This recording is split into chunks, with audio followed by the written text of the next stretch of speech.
on the track. If you ain't talking money, then I don't wanna talk. Still gon' stunt. Diamonds look like they glowing.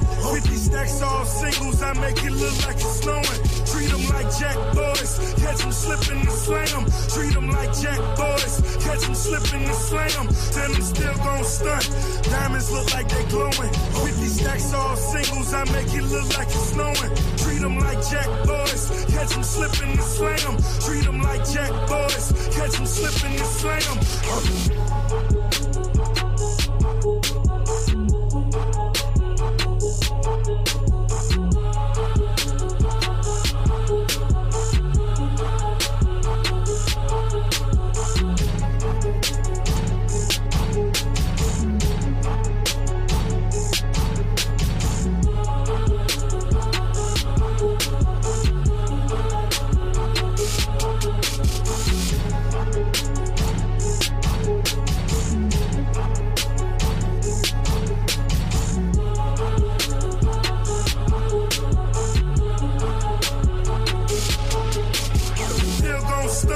Diamonds look like they glowing. 50 stacks all singles, I make it look like it's snowing. Treat them like jack boys. Catch them slipping and slam. Treat them like jack boys. Catch them slipping and slam. Then I'm still gon' stunt. Diamonds look like they glowing. 50 stacks all singles, I make it look like it's snowing. Treat them like jack boys. Catch them slipping and slam. Treat them like jack boys. Catch them slipping and slam.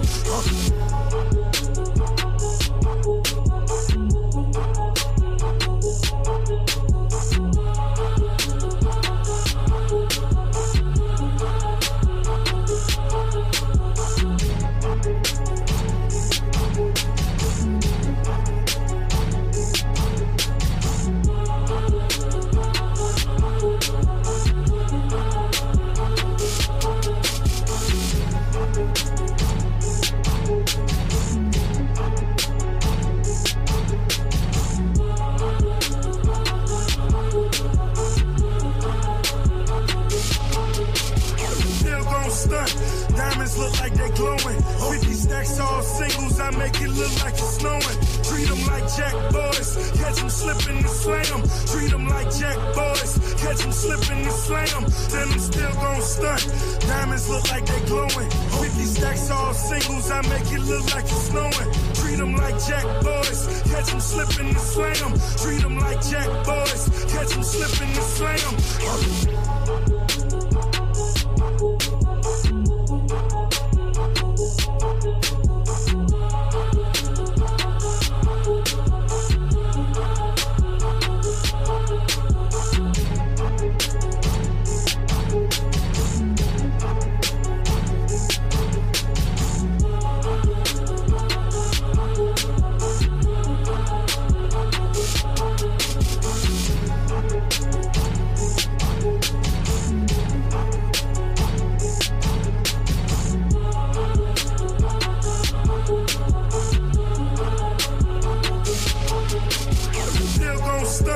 Diamonds look like they glowing. 50 stacks all singles, I make it look like it's snowing. Treat them like jack boys. Catch them slipping and slam. Treat them like jack boys. Catch them slipping and slam. Then I'm still gon' stunt. Diamonds look like they glowing. 50 stacks all singles, I make it look like it's snowing. Treat them like jack boys. Catch them slipping and slam. Treat them like jack boys. Catch them slipping and slam.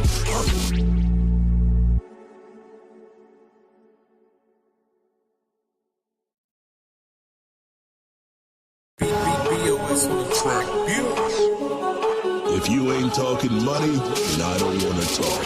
Still gon' stunt. Diamonds look like they glowing. 50 stacks all singles, I make it look like it's snowing. Treat them like jack boys. Catch them slipping and slam. Treat them like jack boys. Catch them slipping and slam. Then I'm still gon' stunt. Diamonds look like they glowing. 50 stacks all singles, I make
right.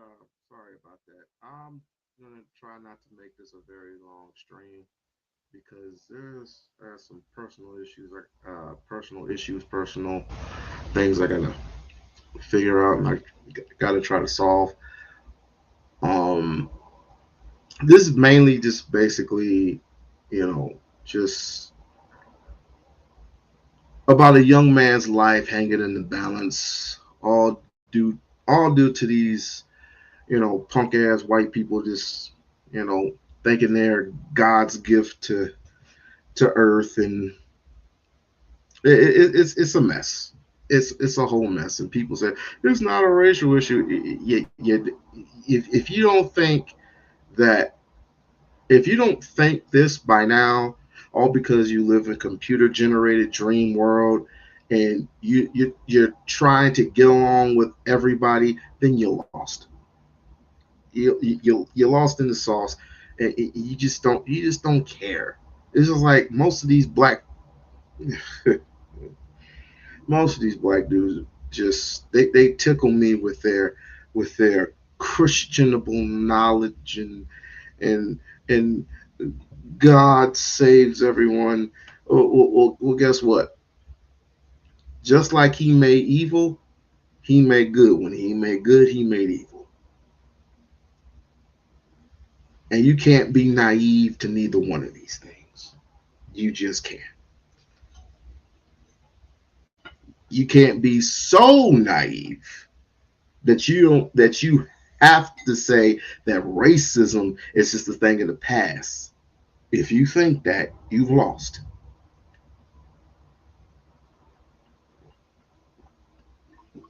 If you think that prejudiceness does not exist, and white people really like you and they really adore you and they really respect you because we listen to the same rap music and we do all this, and we go to the same nail and hair shops and we go to the same malls and we do this and we do that, you're lost in the sauce.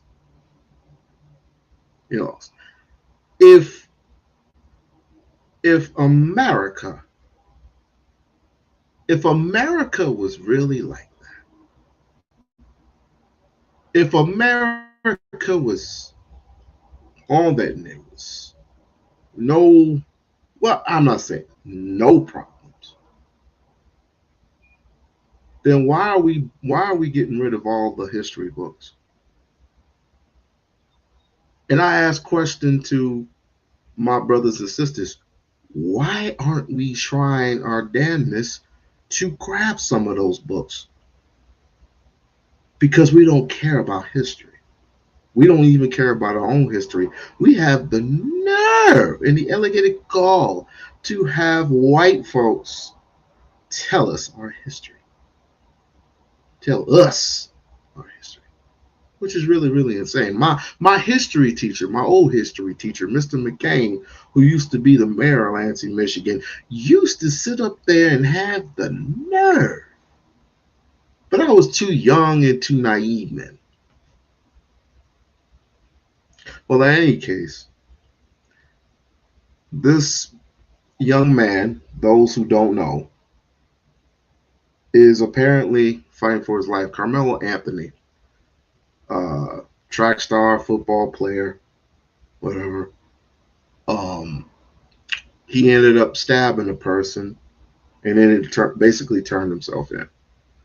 The thing about it is, he stabbed some white kid, Austin Metcalf. Him and his twin brother came down, started messing with the brother. And by the way, I don't give a damn if he's 5'10", 5'9", or 6 feet tall.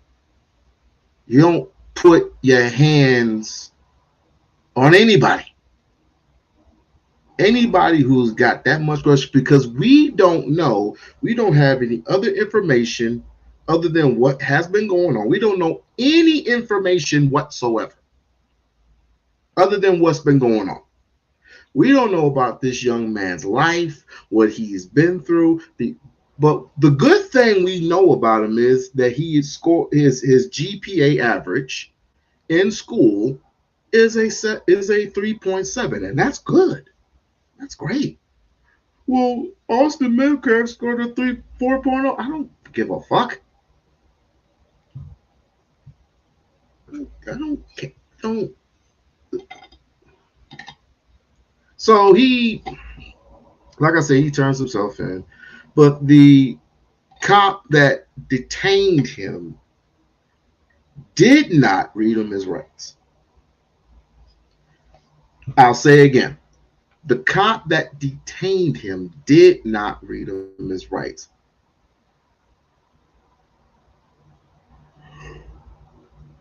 Uh, um, let's just say, has some issues, some personal issues, and I gotta try to figure it out. So, if you just do me one quick favor, like, share, subscribe to the channel, like, share, subscribe to the channel. So, come to find out, and I want to give a shout out, even though we agree to disagree on a lot of things, and we agree to a lot of things, if that makes any sense. We agree to a lot of things, we disagree on a lot of things. My boy Brandon from Pan African Strikes Back. The cop that detained him did not read him his Fifth Amendment rights. Fifth Amendment rights, you have a right to remain silent. Anything you say can and will be used against you in the court of law. You have a right to an attorney. If you do not have an attorney, one will be provided for you without question. Do you understand these rights that I have been given to you? Now, none of those have been said. He just opened his mouth and he said, "I did it," which I'm thinking in my mind, either this boy is stupid or he does not know. I'm just going to go with the thing. I'm just going to go with this. 90% of black people in this country do not know their laws. Due process, yes. 90% of black people in this country do not study law.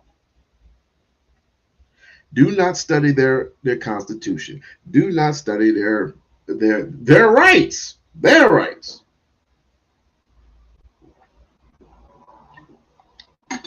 So I'm gonna go with that. And I'm gonna also go that this was a very, very nervous, very scared young man. I'm not gonna be naive, and I'm not gonna have this guy, and I'm gonna say that this boy has watched too much television to know how cops are. And it's very, very unfortunate, but this is the world that we live in, and people don't want to don't want to turn it into a racial issue, but yeah. I mean, you can hide your facial expressions all you like. I mean, you can smile in my face, and once my face is turned, your smile turns into a frown. What did Malcolm X say? You put the knife in my back. You stab me in my back. You try to take it out. You try to take it halfway out. That's halfway progress. You try to take it all. You take it all the way out. That's still not progress. It's only when the wound heals. But let me not rant any further. I do want to, let's see, because like I said, this is going to go on for a while, and and the $1 million bond is ridiculous. I just want to say that right now. I don't care if you live in Texas. There's still some poor people out in Texas. That $1 million bond is just ridiculous.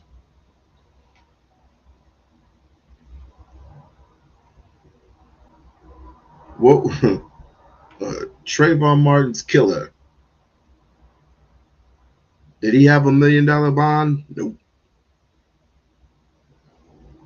Now I can go on and on and on and on and on and on. The only person that had $1 million bond was Dylan Roof, but he ended up killing 9 people that day in the church. Like I said, it's sad and unfortunate. And people want him. People want him gone now. People want him extinct. People want him disintegrated. I said, why? Again, it was very, very tragic. And I mean, I have no sympathy for white folks, but at the same time, this is just it was track, dude, track, and the bleachers had no names on it. Well, he had personal where was the personal property? Last time I checked, his personal property, Carmelo Anthony's phone was broken, allegedly. His phone was broken, allegedly. So without further ado, I know we don't like to study law much, some of us anyway. Ain't throwing out no names or nothing like that. But let's just assume, does any of us want a lesson? You know, I know Lisa, she studies law. Lisa, she does study law. So I'm just gonna go ahead and play real quick. If this doggone thing.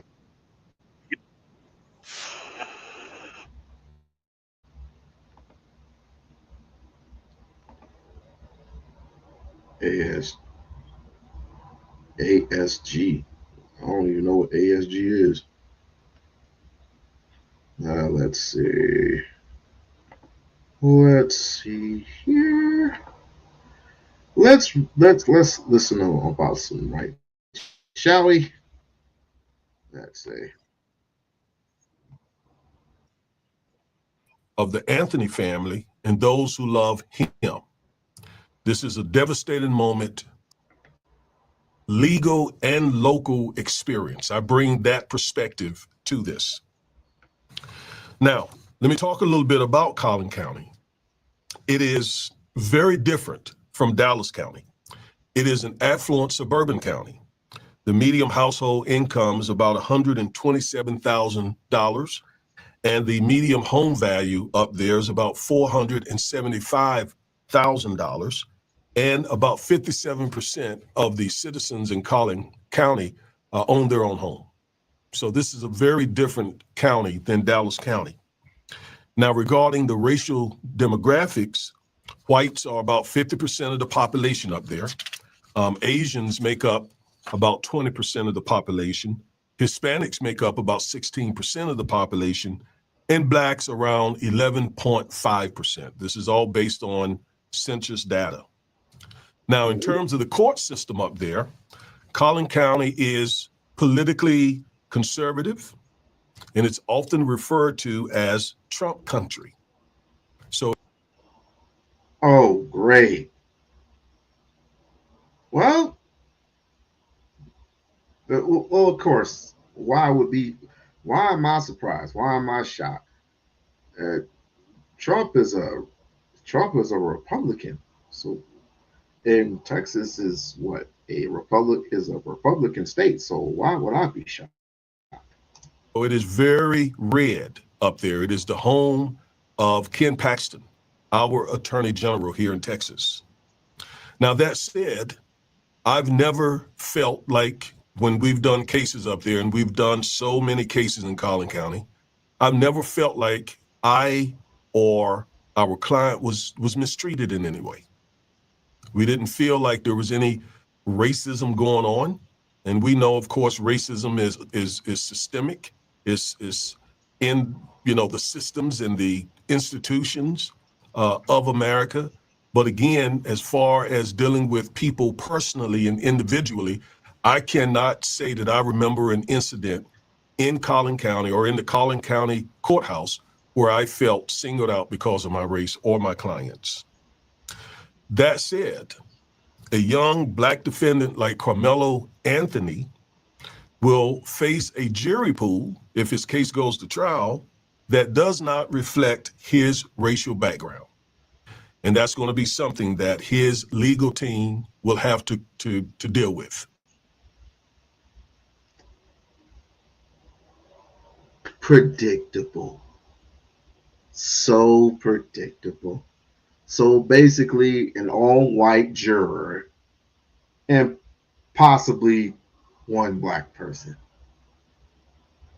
But remember, they also I've done jury duty so many times in my life, and I've never gotten chosen.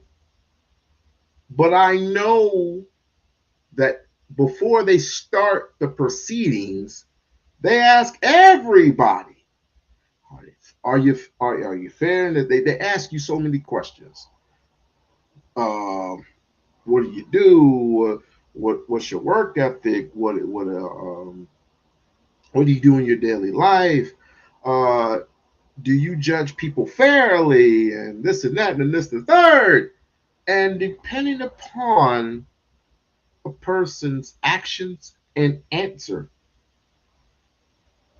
either you'll get picked or you won't.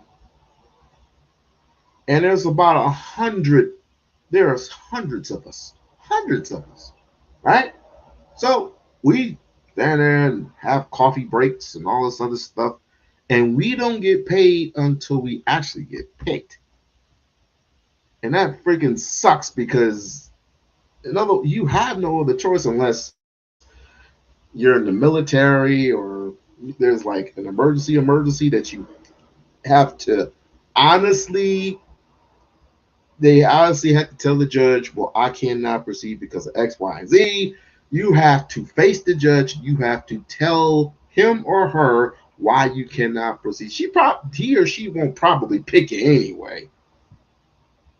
So you waste all this time going on a jury duty, and you sit there and you have to hear the defendant, and you have to hear the defendant and the prosecutors with statements or whatever, right? And you can't the proceedings can't start unless everybody is there. Other than that, it's like a $25,000 fine or something like that. But anyway, I'm not shocked. I'm not surprised. Talk about there's no racism, really? But you're gonna have an all-white juror in Texas. Oh, man, great.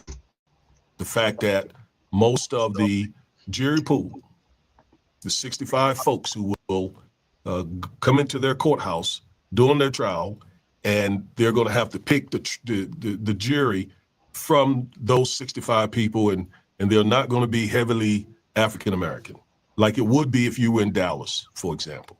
He's getting dragged now. Speaking of Karmelo's legal representation, his legal team, I don't know them personally, but one's name is Billy Clark, and the other one is Kim Cole. Billy Clark recently ran for judge. He was not elected, but he ran for judge.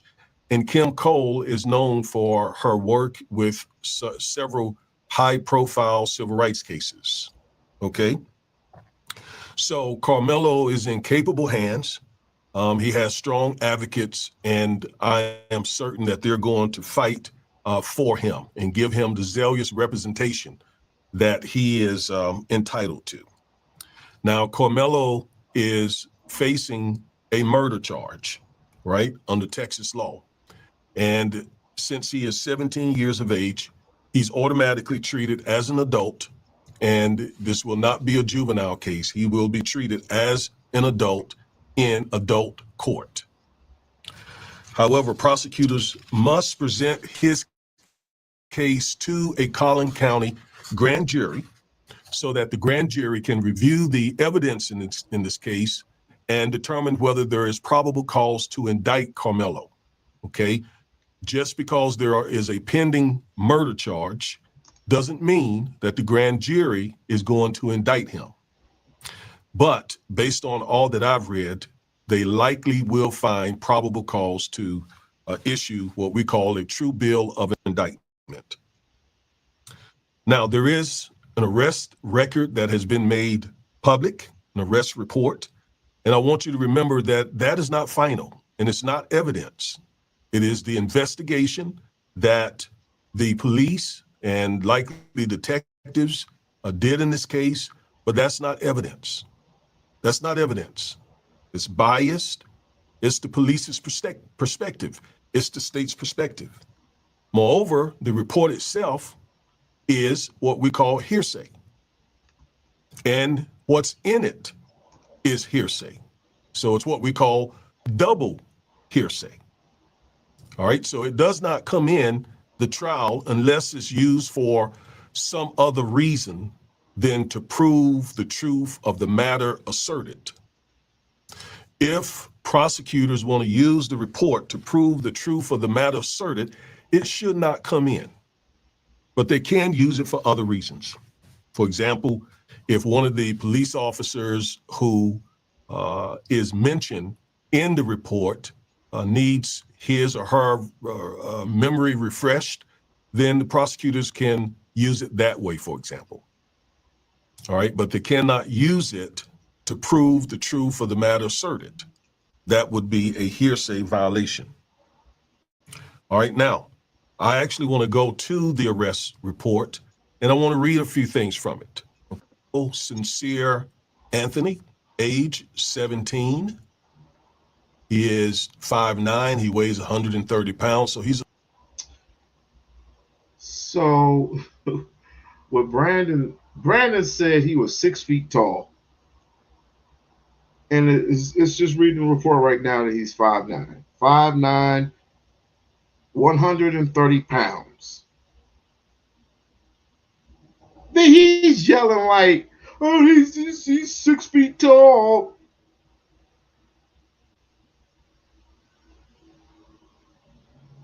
This is the true report that came out.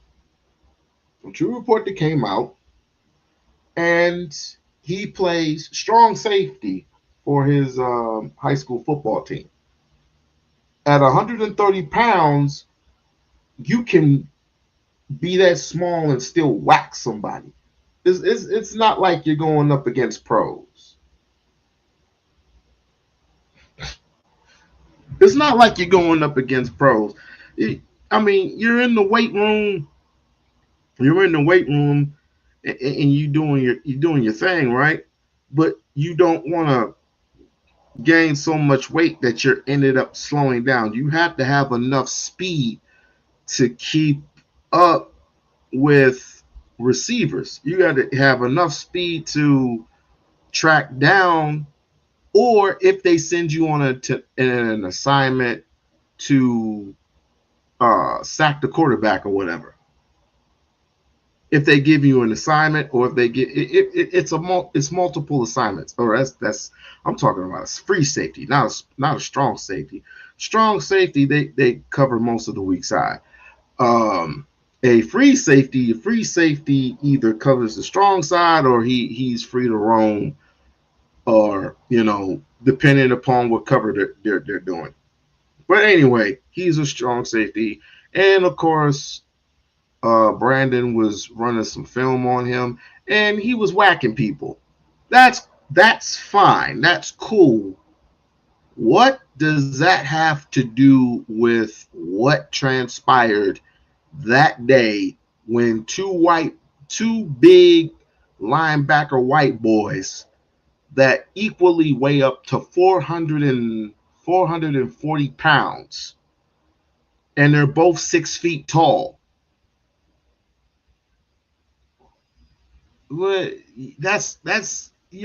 It's goon to a goblin type like talk. But let's continue.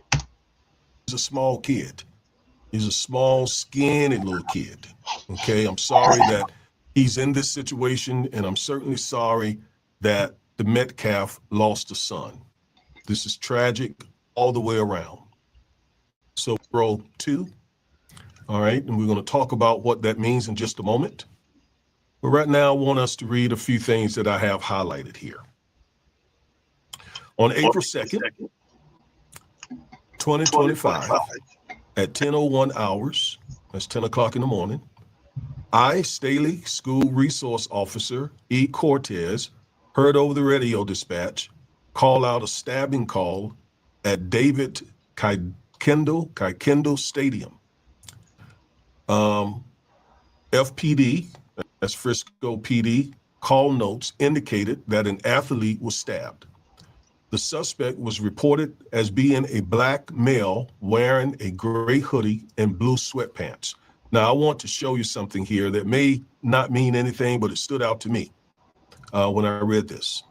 So just underscore that he made a note that the suspect is a black male. I immediately left my office and ran across the Staley Middle School parking lot towards a southwest entrance into the stadium. As I entered the stadium, 2 high school age students informed me that the victim was on the north end of stadium by the bleachers under Memorial High School tent. In parentheses, Remind you, it was raining that day. he got, I did not identify these students. So there was no mentioning of their race. Okay, there's no mentioning of their race. Next, I proceeded towards the north end of the stadium, visitors' side, on foot. As I got closer to the north end, I could see the Memorial High School tent with multiple individuals under the tent. Once I arrived into the north side bleachers, an adult male who was on the track pointed out the suspect. I was not able to identify that witness. So here on 2 separate occasions, he didn't write, he wrote adult male. He didn't write Hispanic adult male. He didn't write white adult male. He didn't write for the 2 high school students above, 1 white, 1 Hispanic, 1 black. No, he just identified the race of the suspect in this case. That may have been nothing, but it certainly does stand out to me. All right, let's keep reading. Now we're going to get into some very important legal lessons that I want to share with you here. Here we go. So he goes on to say, I gave the suspect instructions to keep his hands up in the air. All right, so he had the suspect, who was Karmelo Anthony. He says, I gave basically Karmelo instructions to keep his hands up in the air. So Karmelo had his hands up. During this time, the suspect said verbally out loud, I was protecting myself. Now, let's go back. I point out that the officer said he instructed Karmelo to keep his hands up in the air. That means that he had Karmelo detained. He wasn't arrested, but he was detained. He was detained. Now, detaining meaning you have limited movement. Only what you move only when the officer tells you. the reason I bring that up, and this is what we have to do when we're representing people, we have to go through each line of these reports and the discovery that we get, and we got to pick them apart. So he had the young man with his hands up. That means that young man was not free to leave. He was detained. And because he was detained, what he should have done, what the officer should have done, was read him his Miranda warning. His Miranda warnings. That's right. You have the right to remain silent. Anything you say can and will be used against you in the court of law. You have the right to an attorney. One will be appointed you if you can't afford it. Yes, they do. All right. That's what he should have done, because notice what happens. During this time, the suspect said verbally out loud, quote, "I was protecting myself," close quote. Well, had the officer read him the Miranda warning, I mean, listen to it again, you have the right to remain silent. That would have triggered, it could have triggered in Karmelo's mind that he probably doesn't need to say anything, because you have the right to remain silent. Anything you say will and can be used against you. But this kid, this was a kid, a 17-year-old kid, absolutely did not understand, right, that he could be quiet. If he did not have his rights read, he's basically given up his right to a fair trial. In other words, they can just use anything that Karmelo had said that day against him. Why did he do this? Why did he do that? So he absolutely had to read him his rights. And of course, it's fair to everybody. Everybody's rights have to be read. Everybody's rights have to be read. If you didn't want to say anything, that this normally why they say these words, I plead the fifth. Which means I plead the Fifth Amendment.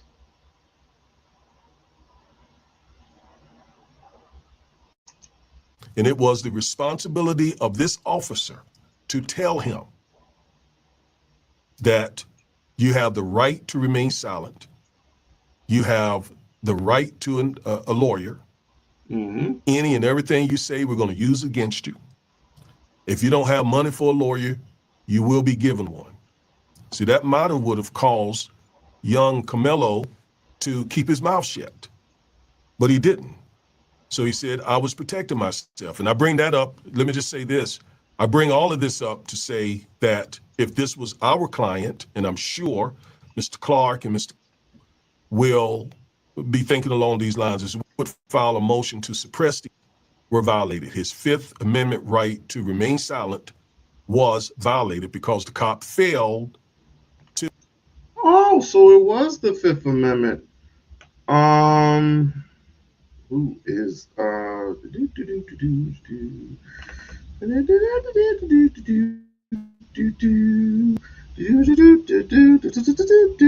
you had the name on there. Just didn't look. To do what he was legally obligated to do under Supreme Court precedent, which is once he detained him, his name will pop up. Read him his Miranda warnings. Okay. All right. It should be noted that I had not questioned him about the incident when he made that comment.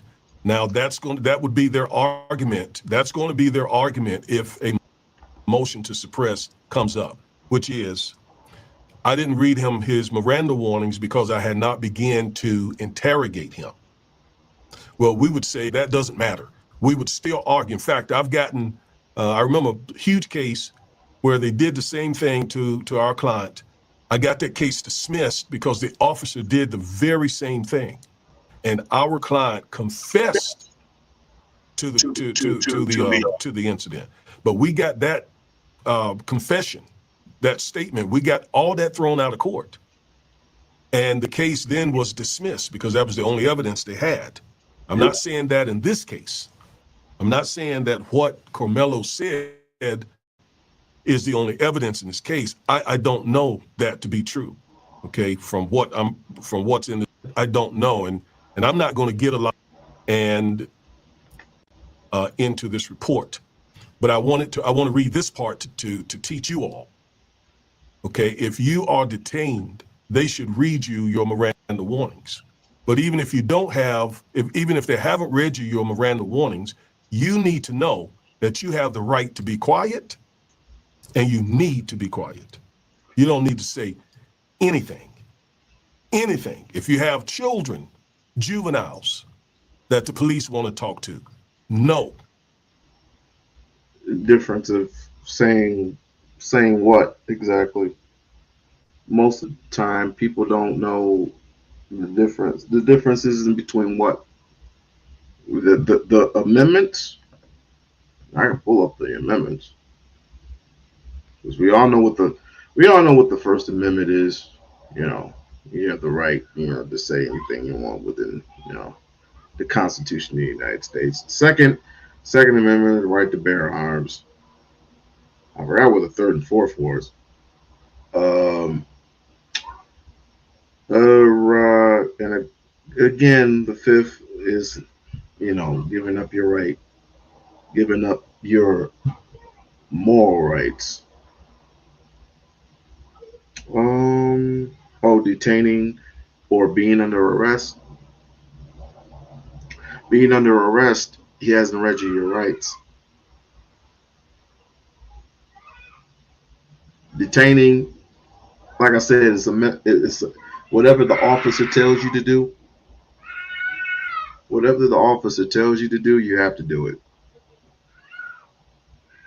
It's basically both of them basically say your rights have been automatically been taken away from you. That's what it automatically means. When you're under the cops' control, then mainly you can't do nothing. You can't go home. You can't say you can't do none of them things. You're under the officer's control because he has what? Detained you.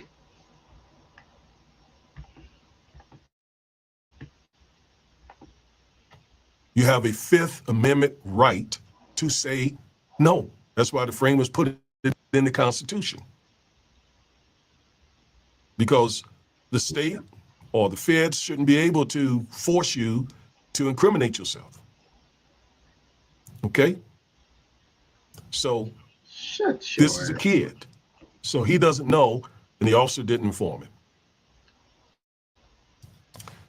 I asked him if he had any weapons. Okay, here's a question. Here's a question. Now, he says I hadn't questioned him before he started talking. In other words, they would argue that what Karmelo said before the officer asked him anything was voluntarily given. Therefore, it is not protected by the Fifth Amendment. Now, whether it was before or after, he still should have read those Miranda warnings. And we don't know what is true. We don't know if he asked the question before Karmelo said what he said. We don't know. The body cam, there is body cam here from what he says in this report. The body cam will determine that. And the defense will get that body cam footage to see if those statements, if what Karmelo said should have been Mirandized, if he should have been Mirandized first. So there is footage, but it's just footage of him, Karmelo, and the officer. We're waiting on the footage between Karmelo and Austin to see how that turned out as well. Anyway, he did ask him a question. I asked him if he had any weapons. Now, I want you to understand, because he was detained and because he was now being directly interrogated, this was another chance for this officer to Mirandize this kid. And there's nothing in this record that says he was Mirandized. Nothing in here to say that. So this is a violation of this kid's Fifth Amendment right, his constitutional right. And then everything that came after this violation of his constitutional right is what we call fruit of the poisonous tree. And the judge should not only suppress what Karmelo said in response, but everything he said. Everything he said in this report should be suppressed because it was extremely important for this kid. He's only 17. He doesn't know these things. He doesn't know anything about the law. He should have been Mirandized. Yes. Okay? Yes. And he didn't get that. And so he's saying all sorts of things because the police didn't Mirandize him. All right, let's go back. I asked him if he had any weapons and he said no. I patted him down for weapons while we were walking along the fence. I did not locate any on his person. I instructed the male to continue walking along the fence, which he complied, towards an area where there was an opening in the fence that led off the track. While walking him off the track, the suspect also said, quote, he put his hands on me, close quote. Still no Miranda warning. Still no Miranda warning. Still, he didn't tell him he had the right to be silent. And so this young man, not knowing what he's doing, he's a kid. He's a kid, right? Both him and the Metcalf kid. They were both kids, 17-year-old. I believe that the other kid was 17 as well. That's why this is such a tragedy. So meanwhile, Karmelo is still talking. He put his hands on me. Now, again, we don't know if all of this is true. We must, or his attorneys must see the body cam to confirm that Karmelo said any of this. So remember what I said earlier, don't take any of this to be true because it's a police report. It has not gone through the rules of evidence and so forth and so on. And the jury will not see it. Okay? I then detained a suspect. Now, that's critical. He says, I then detained him. He was already detained. You're detained when you feel like you're detained. And I mean that. When you reasonably think that you can't leave, then you're detained. And when a police officer tells you to keep your hands up in the air, you're detained. He has restricted your movement. You are detained at that point. If he got you like that, you're detained. Restricted. You can't put your hands down. You can't walk away. You are detained. So it looks like this officer is trying to, put things in here now that he knows need to be in there. So he says, I then detained the suspect in handcuffs, handcuffed behind his back. And let me tell you, you don't have to be handcuffed to be detained. If you feel like you can't leave, you are detained. Mm-hmm. Being handcuffed is another level of detention, but it's not required. To be conducted another pat down of his person and then searched his person after he gave me consent. Never do that. Never give them consent to search you. Never. Never. Never. Ever. Don't do it. No weapons were located. Respectfully declined. In other words, while the suspect sat on the ground, I advised that I had the alleged suspect. Still no record whatsoever that he Miranda. I don't care what the situation is. Don't let them don't even let you search your car. Do you have you always lead by saying, do you have a warrant? 10 times out of 10, they ain't gonna have that warrant. But obviously, if they really wanted to search you, because they're going based on what's on the reports, what basically has been called. Somebody been calling 911 saying let's just say you had drugs, you were a drug dealer and you're operating an operation, in the neighborhood. You're riding around in a car and to say the police pull you over. They do not have the right to search your car.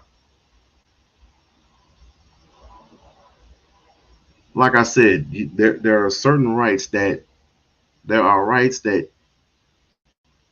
obviously if this was the United States of America, you do not give up your rights for anything in the world unless you just blatantly just blurt out some shit. It's called your constitutional right. Your constitutional right to give. I wish I had that card on me, but it's in my wallet. As this young man, the suspect then responds and says, "I'm not alleged. I did it." Close quote. And that is what the officer said. Karmelo said. Well, first of all, we don't know that he said that. Mm-hmm. We don't know that he said that. Mm-hmm. And if he did say it, this statement should be inadmissible. It should be suppressed because this officer did not Mirandize this young man. And this was especially important because you're dealing with a 17-year-old young man, to my knowledge, that had never been in any trouble. This will be once he gets in that, and if he gets convicted, this will be on his record forever. This will be on his record forever. Hey, boo-boo. This will definitely be on his record forever. And like I said, it's a very tragic moment in time. Very tragic indeed. But these are the lessons that we we we want to run from in our everyday lives instead of just picking up a book and actually studying these things. And it's quite scary when you don't give up, when you don't give them your permission, they arrest you. Well, guess what? They arrest you. That's why you have a right to an attorney. You can say, I plead the fifth. It's like I could take it to jail. If you take them to jail, if you have evidence to suppress everything that the officer has stated, then guess what? The officer can get in trouble. And you don't have to worry about nothing. You have to read into the laws. You have to read into them. That's one thing. They pull you over, you don't have to say anything, and you don't have to give up. You don't have to give up anything. I have a right to search your car. Well, guess what? I have a right to complain to your officer about you violating my rights.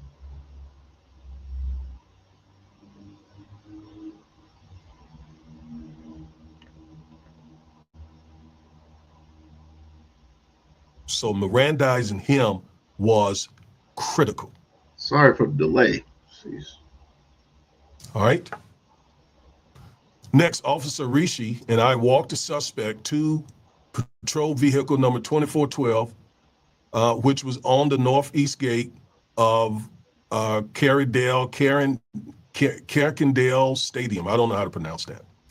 As we were walking to the squad car, the suspect was emotional and said he put his hands. Mahogany, I really need to speak with you. Either I can speak with you now or I can speak with you privately. You know what I mean? But I really need to rap with you about something. On me. I told him not to, close quote. I'm trying to stress a couple of things here, folks. I'm trying to stress that you don't talk to the police without an attorney. Yep. I'm also trying to stress that you have the right not to talk to the police without an attorney present. Yep. And third of all, I'm trying to stress that that cop violated this young man's constitutional rights by not Mirandizing him. That is required under our Constitution. And so everything this young man said should be suppressed. Everything. Directly and as fruit of the poisonous tree.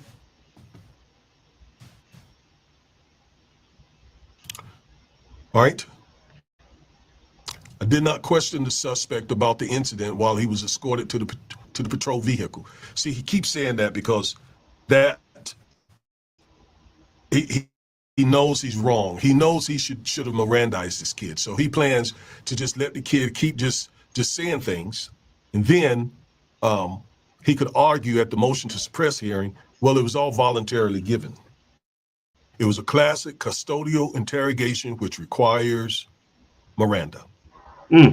Okay, period. There's no, this is an easy one. Okay, does any and everybody get that? This is some, I mean, this is some long-winded shit, but does anybody get that? Like, keep your mouth shut until your lawyer, or to your lawyer or to your Bell Bosman gets there. Do not, under the 14th Amendment, do not say anything. Let your lawyer do the talking. I don't care how much they press you. Do not let your lawyer do not have you do the talking. Just keep your damn mouth shut. All right. Anybody want to look that up? I got more footage like that for you, but I want to get to the whole Brandon Pan-African Strikes Back flamingo, because like I said, everybody and their mama had something smart to say about this whole Karmelo August Metcalf shit. Before I get into do that, please like, share, subscribe to the channel. Like, share, subscribe to the channel. He was right, but I still need to. Everybody's waiting on it, Greg. Everybody's waiting on it. Everybody's waiting on this footage. So white people can dissect. No, white people don't even dissect shit. They just said that nigger is guilty. That's their voice. That's what they like to do. He stabbed my son. That nigger is guilty. Emmett Till got murdered. Why are you going back into the pet? Wait a minute. We're talking about a near, like, they were going fisticuffs. Because Karmelo was sitting. Austin was standing. Austin's 6 feet tall. Carmelo Anthony is 5'9". They both play football. One's a strong safety, the other one's a linebacker. 6 feet, 220 pounds. 6 feet, 220 minus 130 is what? 220 minus 130 is what?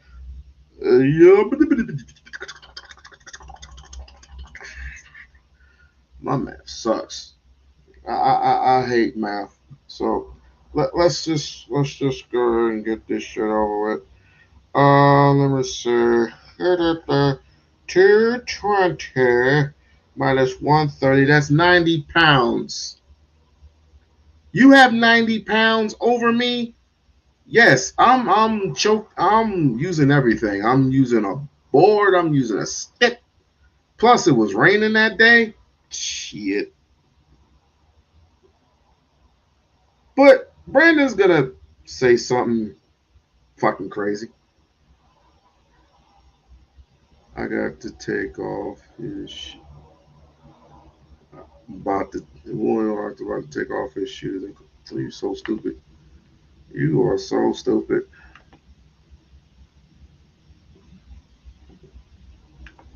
Cash at me $1 so you can cook it. No, I don't want that one. I don't want that one. I don't want that one. You know what? I ought to do this one first. I ought to do this one first. Because this is too funny. I'm going to do this one first. Fair use. Of life of a young high school student in Frisco, Texas at a track meet. And watching that newscast, it upsets me because that newscast is full of damn lies. This is a tragic situation where a young man lost his life, yes. But young Karmelo Anthony, in this case, the young man who's been charged with murder, he did not assault anyone in the beginning. He didn't start this fight. The young man approached him with his brother, threatening Karmelo to move out of a spot that was not assigned to anybody. Where Karmelo was sitting, he had a right to be sitting. There was no assigned seating anywhere in the stadium that excluded students from sitting in certain areas. Then when they went these two are actually funny. To Karmelo, he was threatened by both brothers. And he told them, don't put your hands on me. And they threatened to put their hands on him. And he told them, if you put your hands on me, watch what happens. The white kid, in this case, punched Karmelo in the face. He didn't push him. He punched him in the face. And then that young man defended himself. And unfortunately, a young student lost his life. But Charles, in the state of Texas, you have a right to stand your ground. And if you are the victim of a vicious attack, you can use deadly force if necessary to protect yourself and your life, to stop you from becoming a further victim of an assault or a crime. Why is this young man in jail when he didn't start it?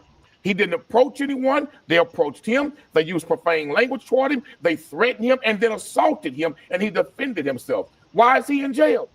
He defended himself from a vicious attack and assault. So this young man, in my opinion, should not be in jail. Teach your children. Keep your hands to yourself. That's what needs to be taught here. And to tell this young brother to give up your seat, give me your seat. This ain't no damn Rosa Parks era. You just can't go to a young black man and say, give up your seat. He got a right to sit there. And so that brother had his back of the bus moment and refused to give up his seat, and it cost that young white kid his life. I rarely say this, Quanell. I sometimes internalize it, but shame on you.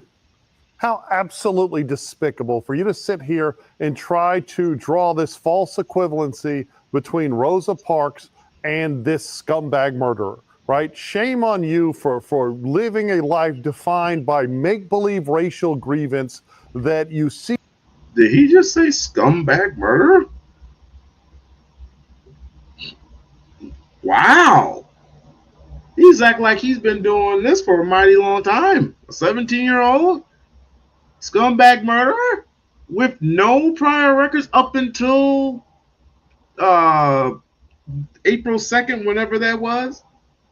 Wow. Seek a pulpit to lie to people. Let's talk about those lies. Even if you assume everything that is coming out of the Karmelo Anthony camp, even if you assume all of that is true, under the laws of the state of Texas, he is still absolutely guilty of murder, period. Like, you can assume all the fabrications are true. It's still murder, right? You do not have a right to use deadly force in response to a shove or a punch. Now, mind you, all the witness statements are saying it was a shove that was goaded, but let's assume everyone's lying and this murderer is telling the truth. You still can't, because the scenario, what you're advocating for, and pulling Rosa Parks into, is that every time someone walks through a club and someone shoves them or bumps them, you can pull out a knife and stab them in the heart and kill them. And I have no doubt that more is going to come out of Karmelo Anthony, that more evidence. Now, there are rumors that I don't want to regurgitate. Oh, please do. No. Please let's do. talk about what has been sold. That you sent me this weekend when we were discussing it. You sent me the statement by the police chief that turned out to be just fabricated. Somebody out there making believe the FBI is now involved, right? And that people are regurgitating all over social media. And it's all driven on racial lines. You are the one that was calling for Daniel Penny to go to prison for life. Now, mind you, we have this new spectacular game in America, right, where we play white man always bad and evil, black man always good, no matter what happens. The truth is, my feelings on this, if it was a white young man who brought a knife to school, went to someone else's tent, started being a jackleg, refused to move out, and then pulled out a knife and jabbed it in someone's heart, I would call. Why would he have to move? See, I'm getting real sick and tired of you white Christian, good old boy, goody two shoes, hypocrite ass people. It's starting to really get to me. But I just came back from church 2 hours ago. I went to church this morning. Didn't want to go, but I did. And it's just flabbergasting how, and this to me is just this is some Fox soul shit. But but I have to be fair, because there are even white people who are defending Karmelo, which is astounding to me. I'm like, what the fuck do you want? What's the end game here? What purposes do you serve saying that Karmelo Anthony is innocent? Or if that's what you're saying. I don't know. Call him a murderer. And if a white kid did exactly what Karmelo Anthony did to a black kid, you would be out here marching in the streets. Oh, no, I would not be. be burning your line through your teeth. George Zimmerman with the Trayvon Martin and put his hands on that kid who was doing nothing wrong. And you same white folks found George Zimmerman not guilty of murder when Trayvon was defending himself. Right here in Texas, you've had many cases where white men have been assaulted by black men. They use deadly force and they're not charged. Why are you talking about something else? You cannot tell me. Lying about my position, you despicable, shameless liar. He was assaulted. That young man was assaulted. He was threatened more than one time. He was asked to move from an area he had a right to sit in. He didn't approach nobody. He didn't threaten nobody. That young man, after being threatened continuously 3 times in a row, was punched in the face. He had a right to defend himself. So, how many of you think this is fake? You can't just have, you can't just, because I've seen this before. I've seen this years ago. You can't have a white guy and a black guy, and they sitting there talking about different and debate right there. That's just, put a 1 in the chat if you think this is fake. Put a 1 in the chat if you think this is fake. Put a 2 if you think this is legitimate. I mean, this is crazy. This is they're gonna go to lunch.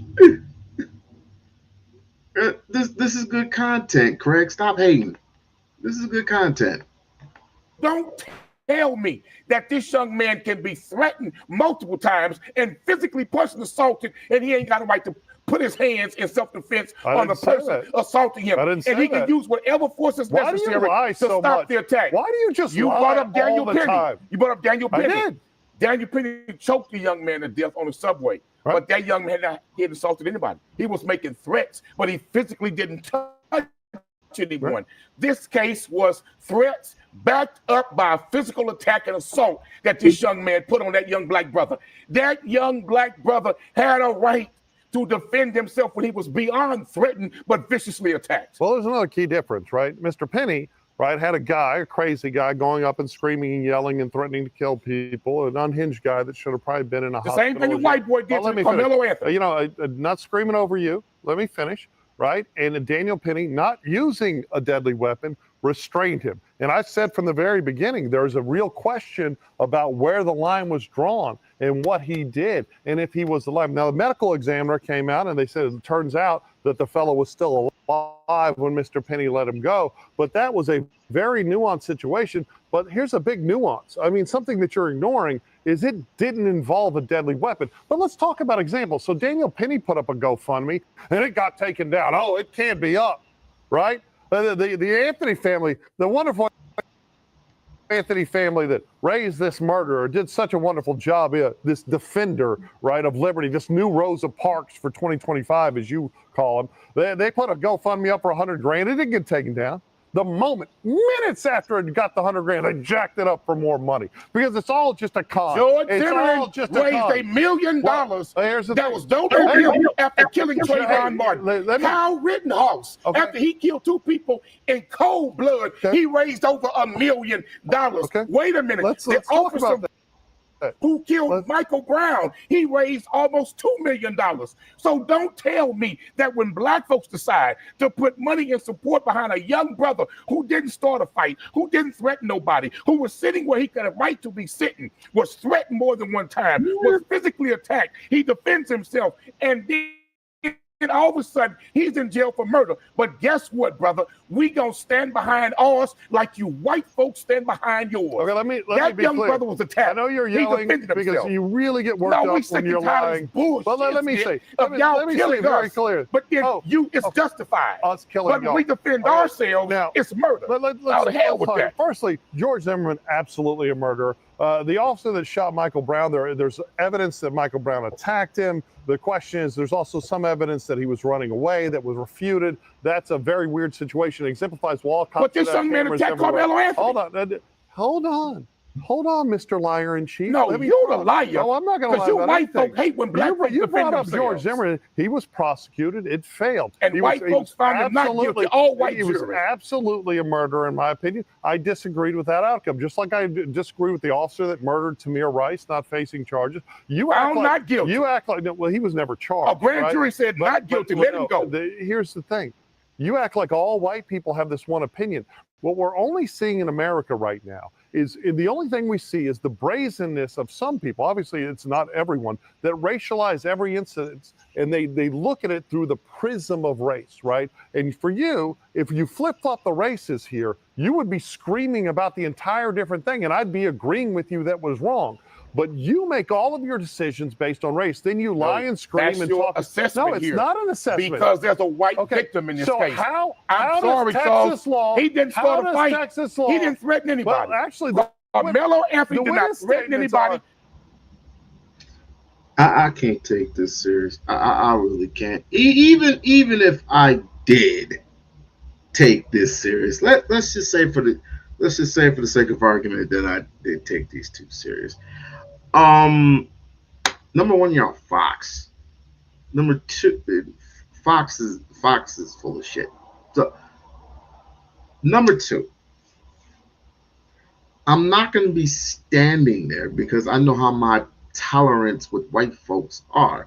Even though I've been training myself a lot to sustain my anger towards white people, I merely have to go into a transformation because I know you're gonna fucking spin the shit as if, oh well, if the tables were turned, then you'll be screaming white lives matter. Like, where did y'all love that reverse racism shit? You really do.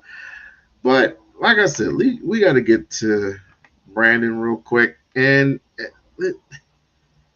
I like Brandon. I like Brandon a lot, pause. But bro, you gotta we gotta talk, bro.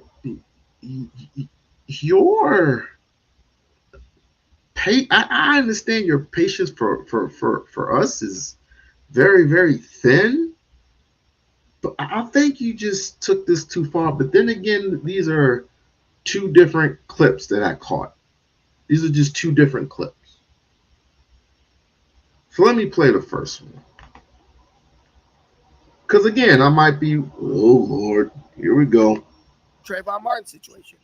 George Zimmerman escalated that situation. He provoked the situation. He approached Trayvon Martin. Just because someone's walking down your neighborhood don't mean that you can run up to them and be like, hey, what the hell you doing over here? That's wrong, 100%. Charleston White is speaking on the legality of the situation. Well, if a jury of his peers found him innocent, in the eyes of the law, he's innocent. I do not agree that George Zimmerman had the right to basically kill Trayvon Martin, right?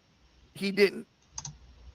But listen to what Charleston is saying. But we want to take Charleston White serious. We do. Just listen to what this nut job had to say. I don't think it was even. I think it's similar to this situation. If you provoke the situation, you are not. That's not self-defense. You incited this situation. You created this situation. Just like I feel like Karmelo Anthony created this situation. And when you think about it, the shit don't even add up because it's like he was getting bullied by Austin Metcalf all year, so then he goes and gets under his tent. That doesn't even make sense. Judged by your peers. Well, what do you think's going to happen in this Austin Metcalf thing? He's Metcalf ass go, look, no, that boy going Karmelo to jail. Anthony's going to go to jail. Karmelo going to jail. Because listen, you cannot bring a weapon to school, Facts. So you Yeah, can't that's say I fine. was What if he says? But what if he says self-defense? Like, There's no self-defense, because if you are afraid the day before where you have to take a weapon to school, why not notify your parents? Parents, you notify the school teacher. School teacher that's bringing these kids in here and resolve this issue is called conflict resolution. We was taught in homes that has morals and values, you tell the teacher. He looked like he just studied the word. Somebody fucking with you, you tell the teacher. Let the teacher know. So when y'all have an altercation, you're cleared and you're covered. Documentation beats conversation. So word to documentation to say this is self-defense. Charleston be on it. Charles, shout out to Hey, listen. If y'all want to hear Anton's commentary, go over there and listen to it. Bro, everyone with common sense has the exact same reaction to what Charleston White is saying. Period. Bullshit. If this boy was Bullshit, because it's all in vain. It's all in vain. You can't tell me how a boy should react when you yourself, sir, hit somebody full stride upside the head while you were on stage, my nigga, with some type of plate or something. It had like it was like a base or something. It had a plant, one of those fake plants, and you took that fake plant, tossed it, and then you hit somebody upside the head with it. The next time around, you literally got into a fist fight in the airport. You damn near got a fist fight in the interview. You brought a gun to an interview. Where was your security? Since you're so big, bad, and bold, no, no, hell no. And then you got arrested. This ain't even been a month and a half, and you just got arrested a month and a half ago. I think it was not attempted murder. You had some shit in the trunk of your car or some shit. I don't know, but you got arrested. You got arrested. There are fouls on you, sir. You are unqualified and unfit. If I have to listen to Anton, I'll listen to Anton's punk ass all day, every day. But I refuse to listen to you. so scared from getting bullied by these two kids he didn't even know, because we've already proved that he don't know them, right? Okay, again, we're talking 220 pounds soaking wet. Let's just say it was two of them. You got 440 minus 130. That's damn near 190 pounds. Oh, I'm sorry. 180, 160 pounds. 160 pounds, and you got both of these dudes wailing on you. Even if you have one wailing on you, you charge at the dude. You're not charging full force because you're basically sitting down. He has the momentum. What are you supposed to do? There's many articles that came out saying they keep saying that they knew each other. They don't know each other, right? If you were scared of getting bullied, there's no way you could have been scared because you didn't know these two boys. We don't know. Why would you bring a knife to school? Was the same reason why white folks bringing guns to Walmart? Why you gotta bring a gun to a family function?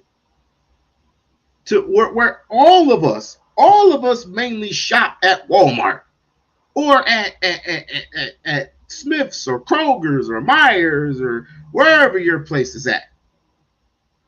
Why does a white man have to bring a gun to a grocery store? Why does a white man have to bring a gun to a park? Why does a white man have to bring a gun anywhere? Please explain that to me. You scared of him the year before when you? Oh, I almost forgot. It's Texas. You got in trouble for bringing a knife to school? Because bro had already gotten in trouble for bringing a knife to school. Way months before. No, bro, you weren't scared. You were not. He was not getting bullied. He was not getting bullied. He literally was bringing a knife to school, maybe to defend himself in case he got into something with somebody. But bro was not a victim. Bro was not a victim. Bro was like, you know what? I know I'm not backing down if something go down, so I got my knife just in case. But he just didn't just grab the knife out the back and just say, "Oh, F around and find out." It's just like it's too many holes that needs to be plugged into the situation. This is the reason why we say we need the footage, right? We need the police cam footage, and we need the footage from both Austin and Karmelo. Once we seen what is going on, because we're hearing multiple stories at this point. We're hearing multiple stories that, thanks to Fox News, that this man just politely told this man to please get up off of our seats because we got stuff here. There was no bags. There was no personal stuff. The only bag that was there was Karmelo. There was no personal bags there. The second just most heinous thing I've ever heard of. Oh, he said, don't touch me, or I'm going to basically stab you. Ah, really? So he just stabbed you for no reason? Really? He just stabbed you just to stab, right?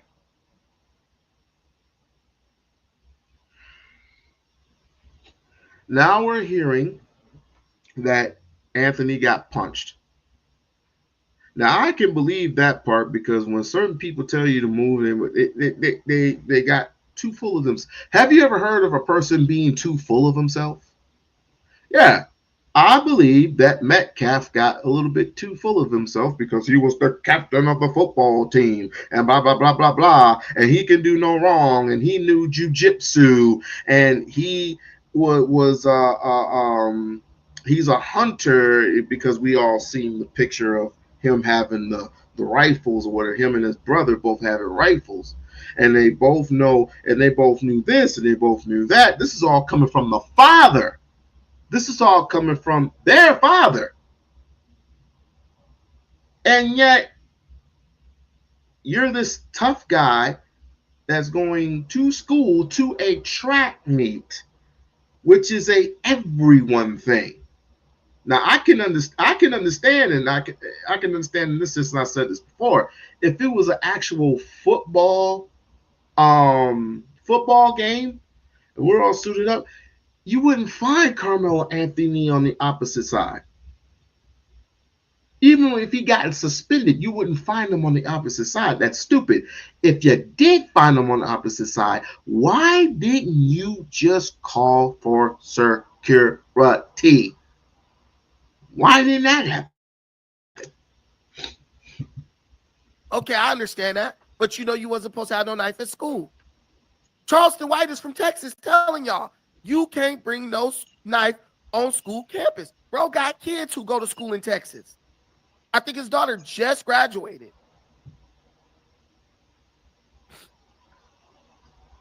Those guys was like, you got to go. And then let me tell you something straight off rip.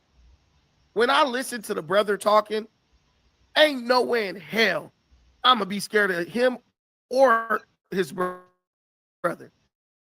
The other brother looks soft as tissue. I just do not believe that there are all these black dudes. If this is the case, dudes from Texas are some bitches. Because I don't know nowhere where black males, young black males, are just terrified of white dudes. I don't know nowhere. Black women aren't even afraid of white men. That's because you're 5'9".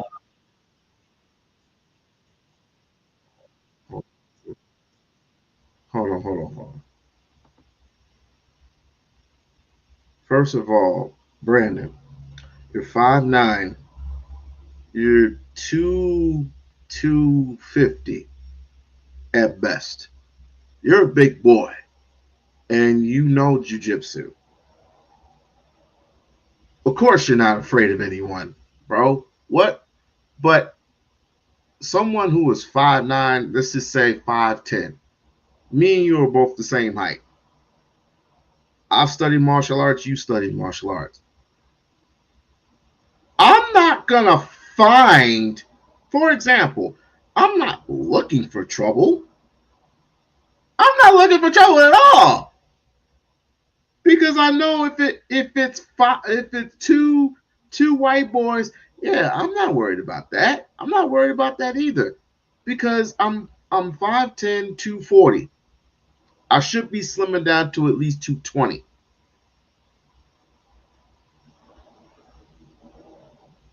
Someone who is 5'9" and 130, that's a significant difference, my guy.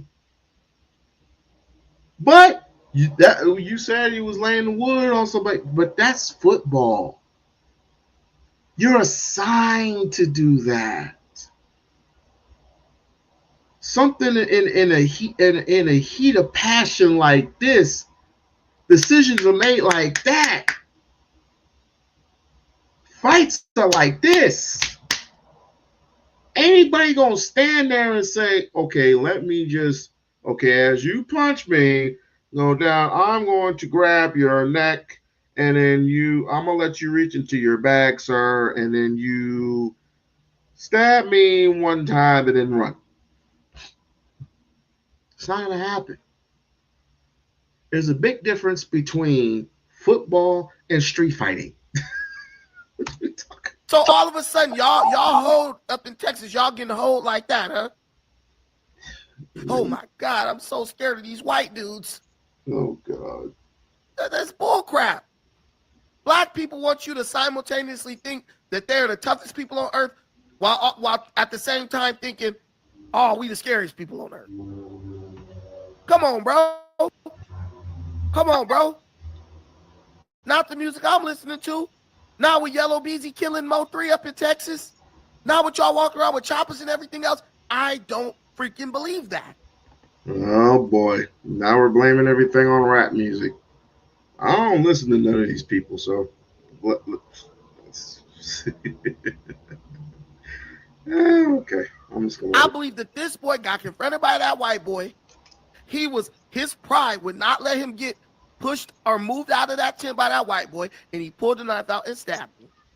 It was a matter of foolish pride on both of their behalf. Oh Lord. With me slightly leaning towards Austin Metcalf was in the right, because that was where he was supposed to be. There was 100%. Let me keep playing. There was no assigned seating, sir. There was no assigned seating. Now, granted, it was raining that day, and you damn right. I'm gonna sit. I'm gonna try and sit where the tent was. You damn right. I'm gonna try to sit with. I ain't got no umbrella. But it's a difference if you tell me to move, because it all depends on how you ask me. You see what I'm saying? If you ask me in a certain way, I'm gonna respond to you a certain way. It goes both ways. So if you're telling me in a real adult matter, which he's 17, what does he know about being an adult? So I'm just assuming. No, I'm gonna do it this way. If you ask me to please move and I don't move, then you have every right to go get security. What you don't have the right to do mainly is to put your hands on me. That will cause confliction. That's fight or flight, because again, I don't know what your motives are. I don't know, especially as a black man, African descendant. I don't know what the fuck your motives are. I just assume just to punch you in the throat and call it a fucking day. That's what I'm supposed to do. I don't have time after you grab me. That's any and everybody. When you grab a person, you have just enough you have this much of a window. You have that much of a window to let go. Niggas are heated at that moment. And you want me to act, excuse me, don't put your hands on. Hell no, we scrapping. I'm sorry. That's ladies, that's females too. And you're in Texas? Nah. And then we're going to get the views of the guests. My dog Charleston, I got to get him here for an interview because I got to pick his brain on a lot of things. He is 100% on it. 100%. If he was so afraid and it wasn't premeditated, because that's what it's looking like, why are you sitting in the opposing team's seats waiting for a confrontation with a knife in your backpack, and you have never alerted the authorities? And he's 100% right. They are now about to make this a race issue, and this is, in my opinion, not a race issue. This is an individual. This is the same thing that I say with the police. You deal with the police on an individual basis. You do not deal with them based off of a race. And what I'm starting to see, I see a lot of people talking online how they raised over $250,000 up to $300,000 as a recording of this video for that boy's defense, but they're only doing it because he's a black boy. If it was the other way around, there's no way that they would even be having this conversation about whether or not he defended himself or not. They would absolutely 100% be looking at it objectively. But the skin color is the thing that keeps people locked away in their emotions, and they Coonery and buffoonery is real in these spaces. I would say this. I wish the day that we would strive and thrive in our own communities.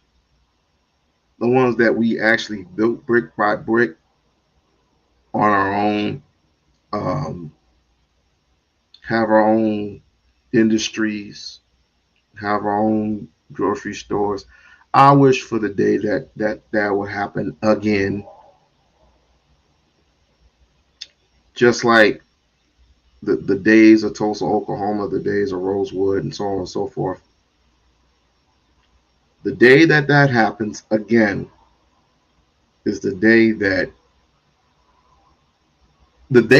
happens is the day that we have our own banks, is the day that we, create our own laws, our own stipulations. It's the day that we get rid of these two goofs. And I'm saying we won't have town meetings. We will be our own damn judges. And we will get rid of these two goofs. Yes, we would. And any other Sambo, Officer Tatum, you out of here. Clarence Thomas, you're out. You retired and gone. You are out of here, son. You are out of here, son. Oh boy. I mean, this is self-explanatory. This is just so self-explanatory. The one thing that I can say that is not a racial issue, but because it's politics, it's everything is political now. They like to get their noses in their hands because it makes for a good story. And then everybody, and because of politics, because of the news media, everybody gets their hands on what's happening. And this is just a very small thing. But now it is so big because you can turn it into whatever you want to turn it into. So he is right on that. But the one thing he is totally wrong for is that you don't know this boy's life.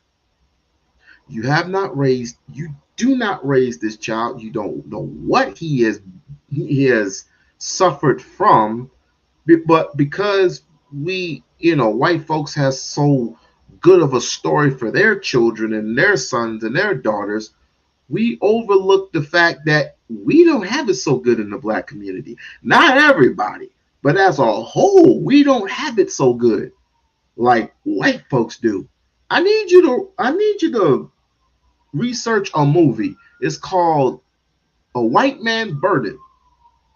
Let's just say everything was in reverse.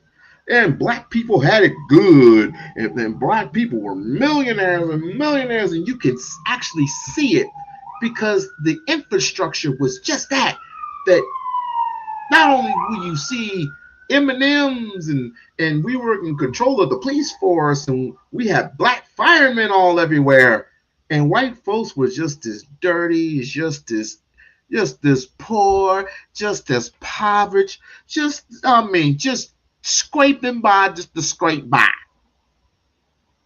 Now, notice that there are still ghettos, but it's not as many ghettos as there is trailer parks.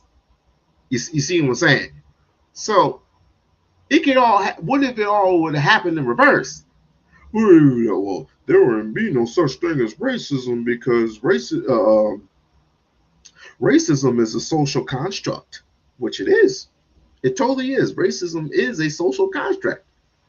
It has nothing to do with an individual. I can be against you for personal reasons, but when it comes to an individual versus my group, that's not racism. They never can get past it, which is one of the reasons why they make an emotional decisions. And this boy went in there, from what I've read and from what I've observed and all of the news reports and the different witness accounts that they putting out there online and stuff like that. He went in there premeditated with a knife, talking about, I'm about to have some self-defense. That was not premeditated. That was more of a crime of passion. Because again, if I'm white and I grabbed you, if I feel that you do not need to be there, why am I making it? First of all, you would be suspended. Metcalf, if he were still alive, he would be suspended from school. What are you talking about? He would be suspended from school because you don't have the right to put your hands on somebody. You do have a right to call security, though. Does it mean that the confrontation is 100% pure on one side? Nope. But you definitely do not take somebody's life premeditated, going over and sitting in the opposite team seats, looking for a confrontation, and then find yourself in this situation, and now you claiming a race. Charleston is 100% right, 1,000% right on this one. It's a premeditated crime because you took a weapon in fear. Yep. Anticipating to use it. That was premeditated, though. And it said a track meet. You getting ready to run track with other kids and you got a knife on you. No, man, you got to go to jail. You got to go. There's no. So the thing is if you got a weapon and you're pretty sure that no one else at that event has a weapon, you're no longer afraid. What's the point of taking a weapon if you're still going to be afraid? I don't put a gun in my freaking belt and then walk around like, yeah, I'm scared. Shit, when I got a gun, I ain't gotta be scared. Do you listen to yourself, numbnuts? Wait. Now you're pissing me off. This is a kid with no priors. This is a kid that doesn't even have a fucking record. He doesn't have a record at all. He's clean up until now. He's totally clean. The only record that he has is he scores an average, a GPA average of basically an A minus. So he's a good kid in school. All right, but just because he raised the gun in the air, he's a thug. He's this and he's that. I don't know many thugs who have A minuses. I don't know any. I don't know any thugs. Maybe Nipsey Hussle, but the man owned his own shit. So this seems suspect to me. A thug, a no good bastard in the community, quote unquote, getting A's and B's in school, is known for being a gangster.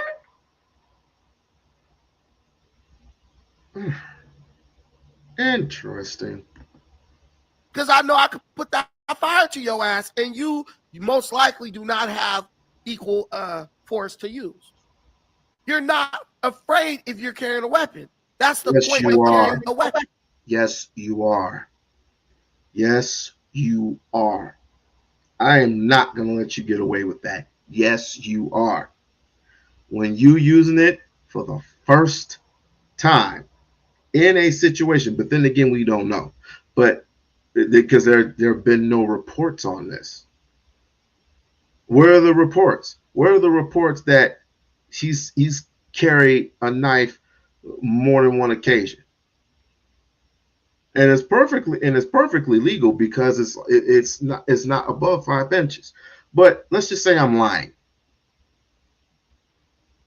Where's the reports? Where's the police reports that this guy had any fear of anything, or non-fear of anything? Excuse me, a non-fear.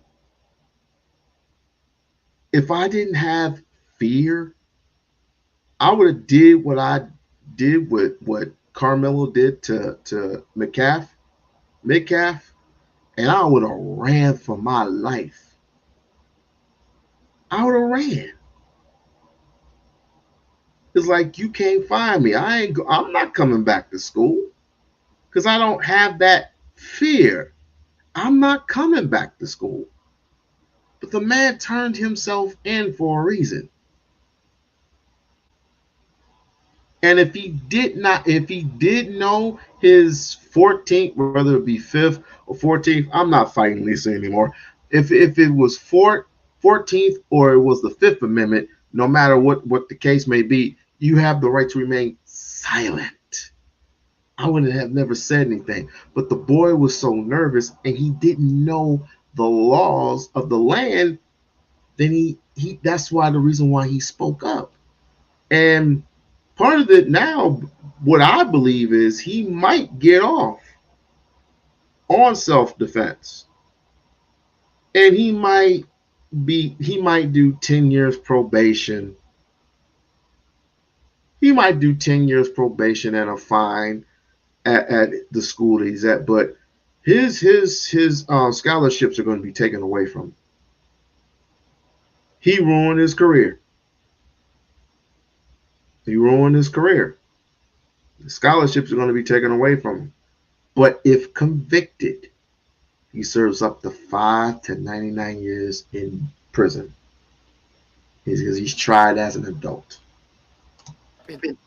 You think back in the old days, a knight with his sword was like, I'm carrying his sword, so I'm terrified. No. If anything, you feel emboldened. Because if Karmelo Anthony did not have that knife, how would he have handled that differently? All right, guys, we got some people up here. Please do me a favor. Please support the stream, support the content. We got this little challenge in the comments. They have this new feature where you can make a challenge for your a goal for your stream, where you can try to hit a certain amount of PayPal. Oops. At times of tragedy. 6 years, and I don't know how Texas is on their time, if he has to do 80% or if he can do 2 years, but he's definitely gonna do some time because he was not in the space where he's supposed to be. And I didn't know the size discrepancy was that. It was that. And so I think he saw a big white boy who could overpower him, and instead of walking away, he let his ego get the best of him. And he reached into the bag, grabbed the knife that he knew he had, and he used the knife on the kid. I think Austin was being stupid too, because like where I'm from, if somebody even looking at their bag, we trying to go the other way, or we ain't gonna mess with him. Okay, so for somebody to be, one hand in the bag, and he still approaches them and pushes them, You know, that take a certain level of what I would say a Stupidity. superiority complex. That's a certain level of stupidity. Guys, let me tell you something. Let's not forget that we're dealing with high school teenage boys, man. Stop with the, oh, they racist. And man, when you're in high school, you do dumb shit. It ain't got nothing to do with superiority. It's all about ego. We're dealing with football players right here, where the You're egos right. are. I'm sorry. I didn't mean superior. So, the guy, I forgot what his name was. He played for the Raiders and he also played for, I think he played for Denver. And it was Morosky, Starosky, or whatever his name is, spit in a black player's face. Not superiority, huh? Broke a man's bicep on purpose. The opposite. That's not superiority. Man, we just completely have given up. We just completely given up as black folks. We think, you know, the grass is greener on the other side of the fence. I'm starting to believe that, and I'm starting to also say that if you're one of those people, stay your ass over there.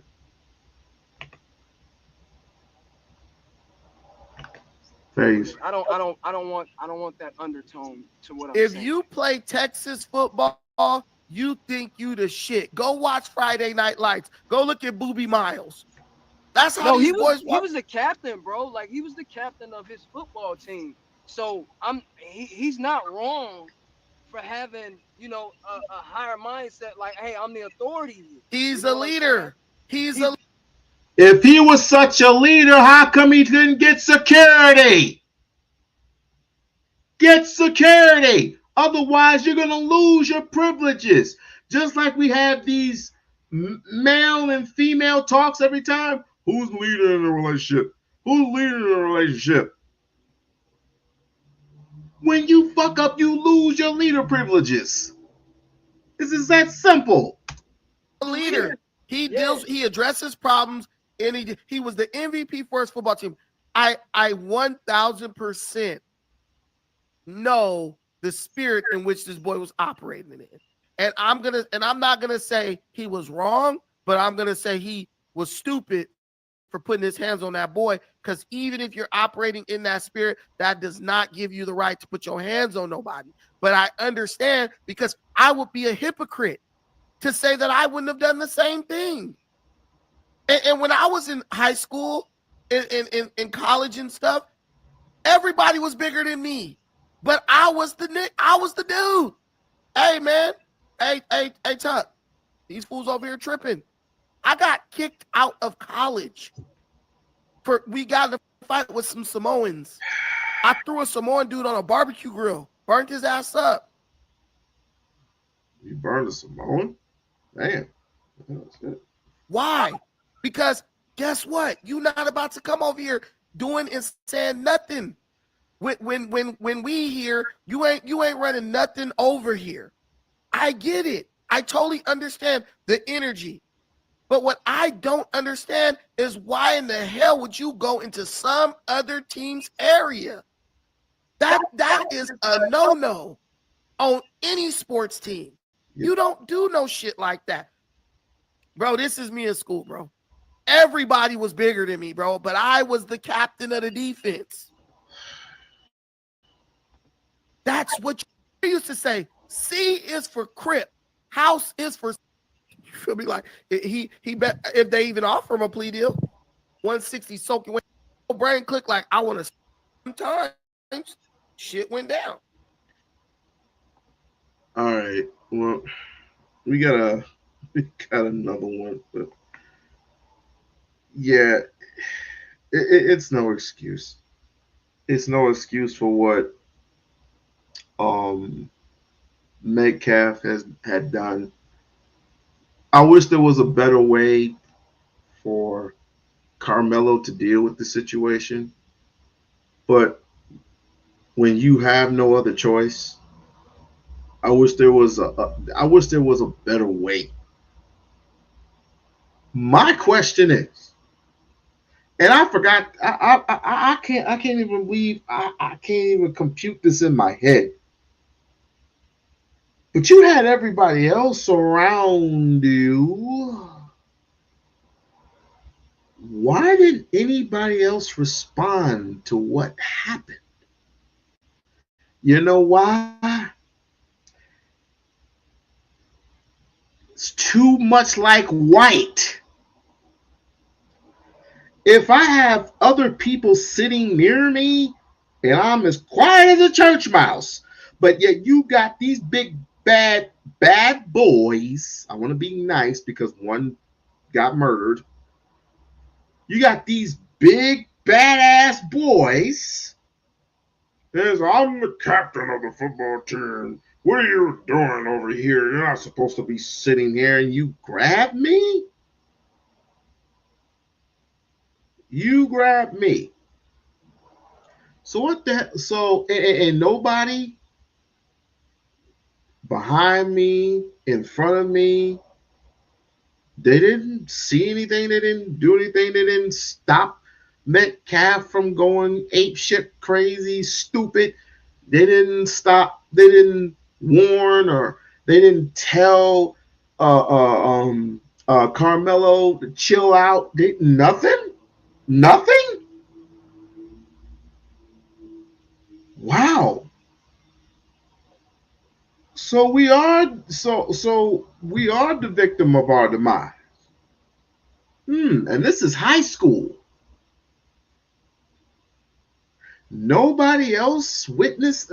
Well, there were witnesses, but since you were a witness, you didn't get up and say, "Don't do that. Don't do that, Austin. Don't do that.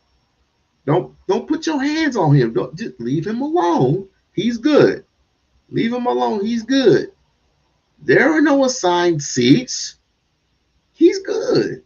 No. He's good. He's good. No. Don't do that. Don't do that, Karmelo. Don't do that. Do I put, now this is a question. Do I get the right to put the blame on everybody who was at that track meet, who sat in those bleachers, who sat underneath that tent? Do I blame those people? Partially, I can. You know why? Because if you are the school of spirit or whatever the hell, if you're such a Christian minded, and I'm gonna play some Christian shit in a minute. If you were Christian minded, why didn't you provoke these people from getting into any type of a squabble? Austin would still be alive, wouldn't he not? Austin Metcalf would still be alive to this day, huh, white folks? If you would just intervene and say, enough is enough, stop, chill out. Old Austin Metcalf will still be alive to this day, huh? Yeah, buddy. But apparently, I guess his life didn't mean that much. Huh, white people? We're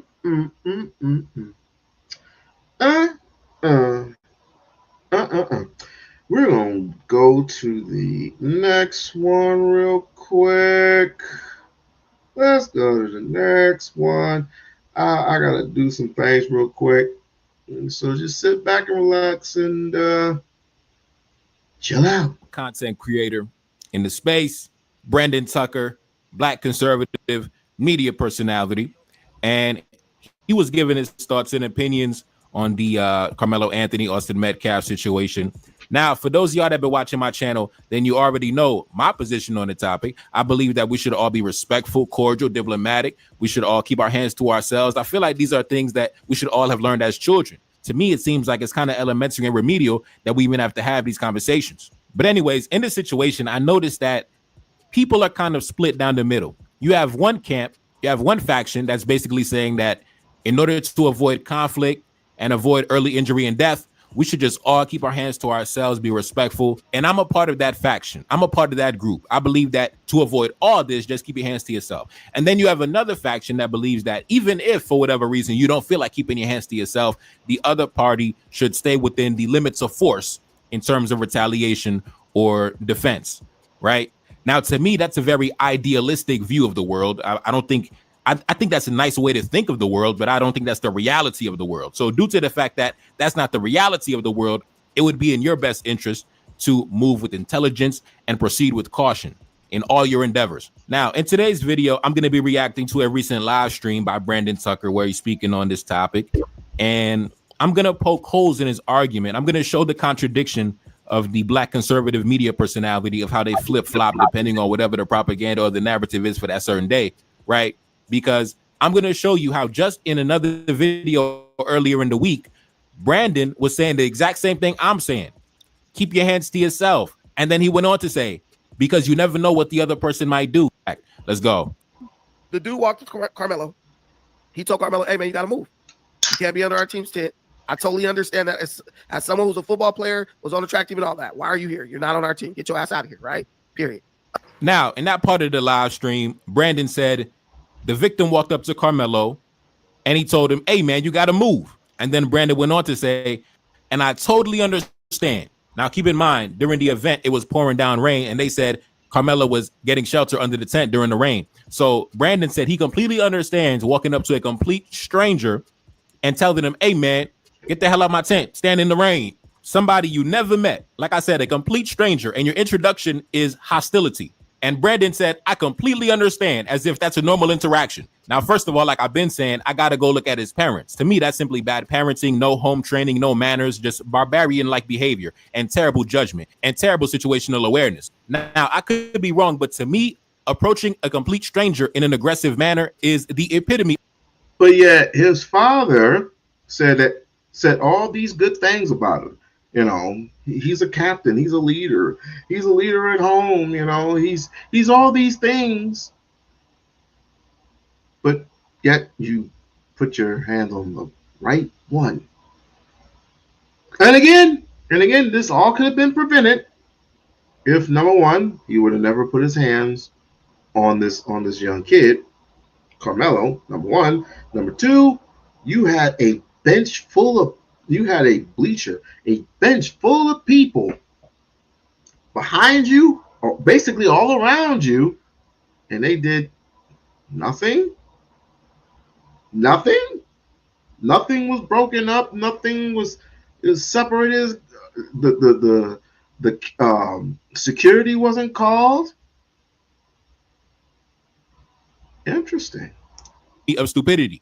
You don't know what the next man is going through. You don't know what he's carrying. You don't know if he's suffering from mental illness. We got paranoid schizophrenics walking around on these city streets. I live in New York City, bro. I'm not walking up to a stranger ready for battle. This guy might be schizophrenic. And the funny thing is, somebody actually came up on a live stream and he said that he ran track back in high school. And even he said it didn't make any sense in terms of walking up to a complete stranger in a hostile manner. Run a clip. I'll be right back. Yo, man, I did track in high school for 4 years. And I would say like this. Track meets are just giant social gatherings. Everyone's everywhere, different tents, whatever. I could see if there was a moment where they had to huddle before they actually started competing, where they needed to talk to the team and stuff like that. But other than that, everyone's everywhere talking to everybody. People know each other from different schools and stuff like that. So I'm not saying dude is right. I'm not defending old boy, but what I would say is this is the dude to be like, hey, get out of our tent. He probably was being a dick, more likely. All right, we back. Now, that's where I'm at with it.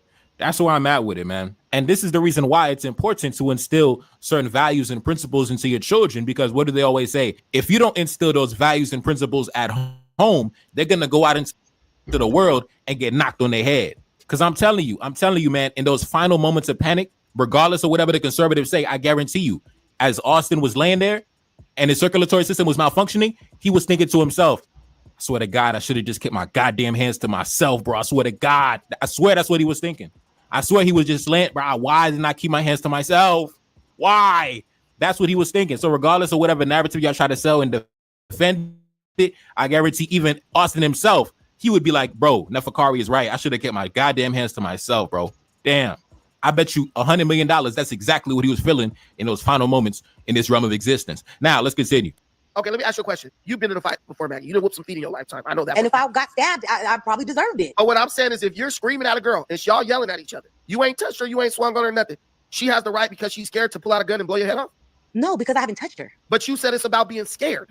But I also keep saying that he put his hands on him. You keep skipping over that part. Yes, but he put his hands on him. He physically put his hands on him. He was going to physically remove him. So if someone physically touches you, you can kill him. So when Austin grabbed Karmelo Anthony, what was Austin's intent? Did he grab Karmelo Anthony to kill him? Did he grab him to bust his head on the sidewalk? He grabbed Karmelo Anthony to remove him from the tent. Much in the way a security guard, because I did security, might grab someone who's drunk or breaking the rules and drag them up out of the establishment, right? Now, listen, Brandon. You don't do that. He's not security. He's a damn football player. Brandon is simply bending himself inside out, bending over backwards, trying to justify assault. Listen, this is the facts of the matter in black and white, according to the police report, which anybody can find online and read for themselves. But according to the arrest record affidavit, the confrontation began at a public track meet where Karmelo was seated under a tent during heavy rain. Austin Metcalf, the victim, right, who did not know Karmelo, walked up to a complete stranger and initiated a verbal altercation, told him to leave, get the hell up out of here, right? As if that wasn't bad enough, Austin decided to escalate the confrontation from the verbal level to the physical level by attempting to grab him and remove him. Keep in mind, it's pouring down rain, heavy rain. We're about to grab him, throw him out into the rain. And Brandon said, I completely understand this line of thinking. I completely understand this behavior. I don't get it, man. But anyway, like I said, I wasn't raised that way. But anyway, once you put your hands on that man, you have now escalated the encounter to assault.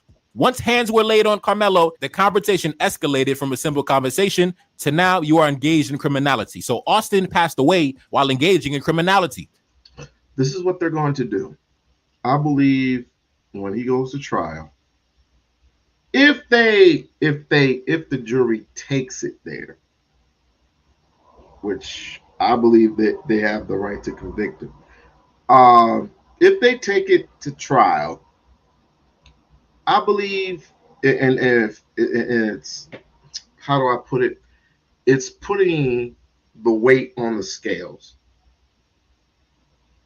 I believe it's going to slightly be in Karmelo's favor, but like I said, they're going to judge him. A prosecutor is going to judge him based on the knife alone.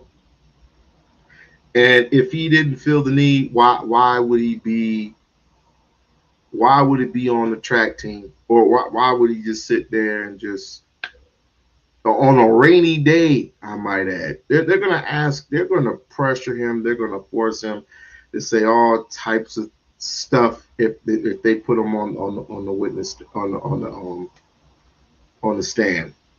They're going to do all types of shit to that boy. But it seems like to me, we looked at it earlier, that he's going to have a package team.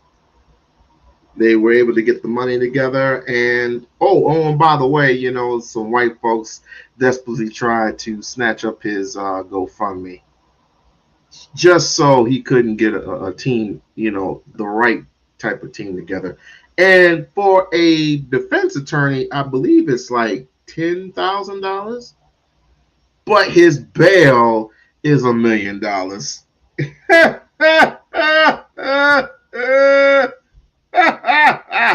His bail's $1 million. That is just a joke. That is just a joke and a half.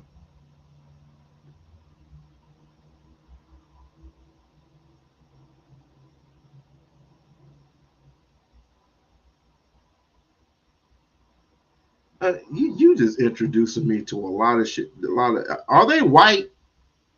Because you're introducing me to a lot of shit nowadays. Are they actually white?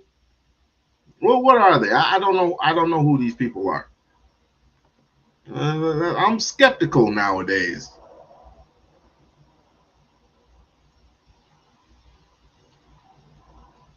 What was I gonna say, Lisa?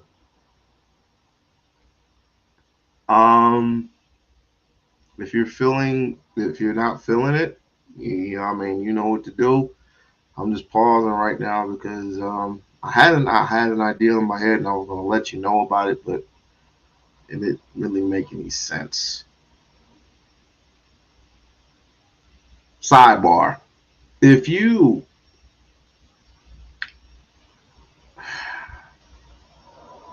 have a how do I say it? If you have somebody that you totally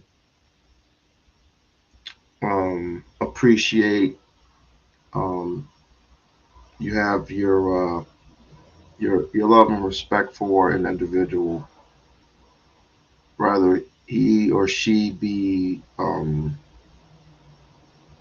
you know, you try your best to do everything you can for a certain individual. The only thing you can do, is pray. But I mean, prayer is a very powerful tool, but also he that endures, to the very end. And that's very tough. I mean, we all fake it till we make it sometimes in the YouTube streets, but like I said, sidebar. Um, we try to look out for each other, and in the end, we try to look out for each other. That's why I can't go full blast the way I want to, because it's something that I'm in my mind personally. I'm going through some things. Let's really try to make this short, but this is getting good. So, like I said, Lisa, if you're not feeling it, then you know what to do. All right. We have all this week. I would rather you deal with your situation, which you don't have to tell anyone, but I would rather you deal with the situation that you're dealing with right now and try to get yourself healthy, which we all should do, than rather you be here, because it's starting to. The things that I'm trying to think of some ways, but the half of the people that are doctors or are nurses in my family, they're all gone. So it's like being stuck in a rock in a hard place. But I will be praying for you, my dear. But like I said, if you're not feeling it tonight, don't worry about it. I've done smaller numbers before, but like, share, and subscribe to the channel. Like, share, and subscribe to the channel.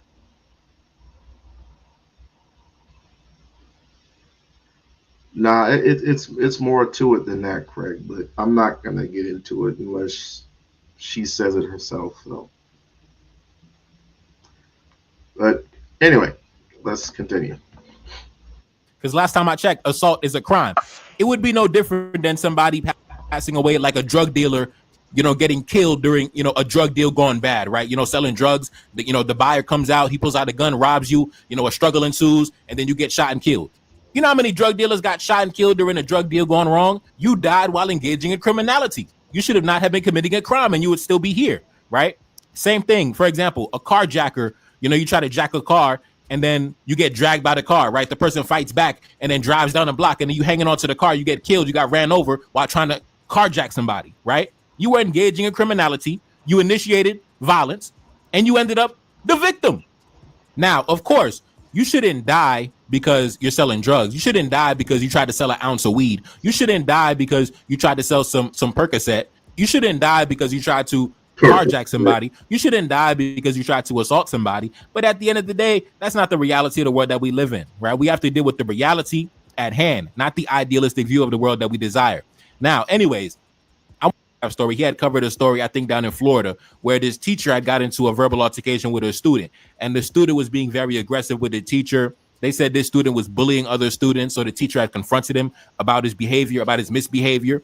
And the student and the teacher, I don't think they got into a physical fight. It was just like a very heated conversation. But the teacher actually ended up getting arrested for battery against the student. Take a look up on the screen, as you can see, a press release from Hillsborough County. That's the guy right here, Benjamin Barnes, 26 years old, substitute teacher. And he got into a verbal altercation with a student who was misbehaving in the classroom. Right now, this was a... Hold up. I just seen something that I almost forgot, fam. My bad. Fatty just finished this one, I think, yesterday. I have to play this. I have to play this real quick. Fair use, fair use. Notice this. Yes, 1, 2, 3, 4, 5. So you got five blacks on this side. 1, 2, 3, 4 whites on this side, and it's all in the same subject. All on the same subject. But I don't count Trigger Mike as being that. But anyway, let's do this. They always kind of change the statutes to cover school events somehow. Wait, are you saying kids are legally okay to carry knives at school events? Is that what you're claiming here? In Texas, they are. Yes, they are. I don't know about that. Yes, dude. they are. I looked it up. Look up the term location restricted knife. Yeah. If it's 5.5 inches, under that's what it comes 5.5 down to. inches, it is like And it's in legal. Houston. It's different for locality, but in Houston they'll say no. And it's different for this town because I looked it up, and under their bylaws, under the school, there's no knives or any of that sort. They have a whole list of stuff that they. But it doesn't matter. The law supersedes policy, though. The actual state law will supersede policy. So when I really look at it, though, hold on. I was gonna say, when I really look at it, his defense should be like, hey, let's not demonize the knife part, because if he's legally allowed to carry it on those grounds, right? The part that we can probably debate is like, did you really have to use that level of force? Exactly. I disagree with that because you're legally allowed to smoke once you turn 18, but that doesn't mean that if you're 18 and you're at school, you're allowed to pull out a cigarette and start smoking now, right? So like their policy for their grounds matters, and it plays into like whether or not he ought to have had that there. And when it goes into the way that they were acting, whether or not they thought there was any sort of likelihood that he had a knife, though we do know that he showed them the knife ahead of time.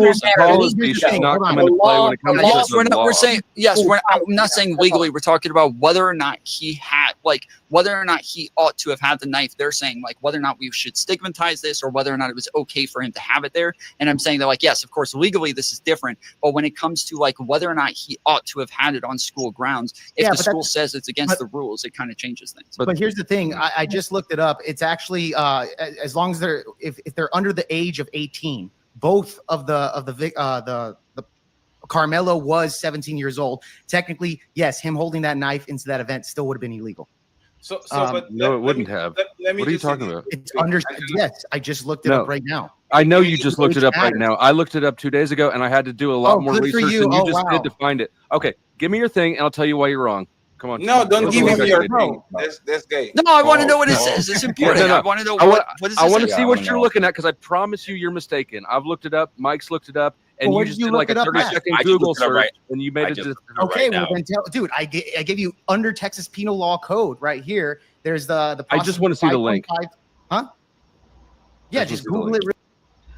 Shouts out to Fat. Shouts out to Fatty. Shouts out to Team Fatty. He did an incredible job.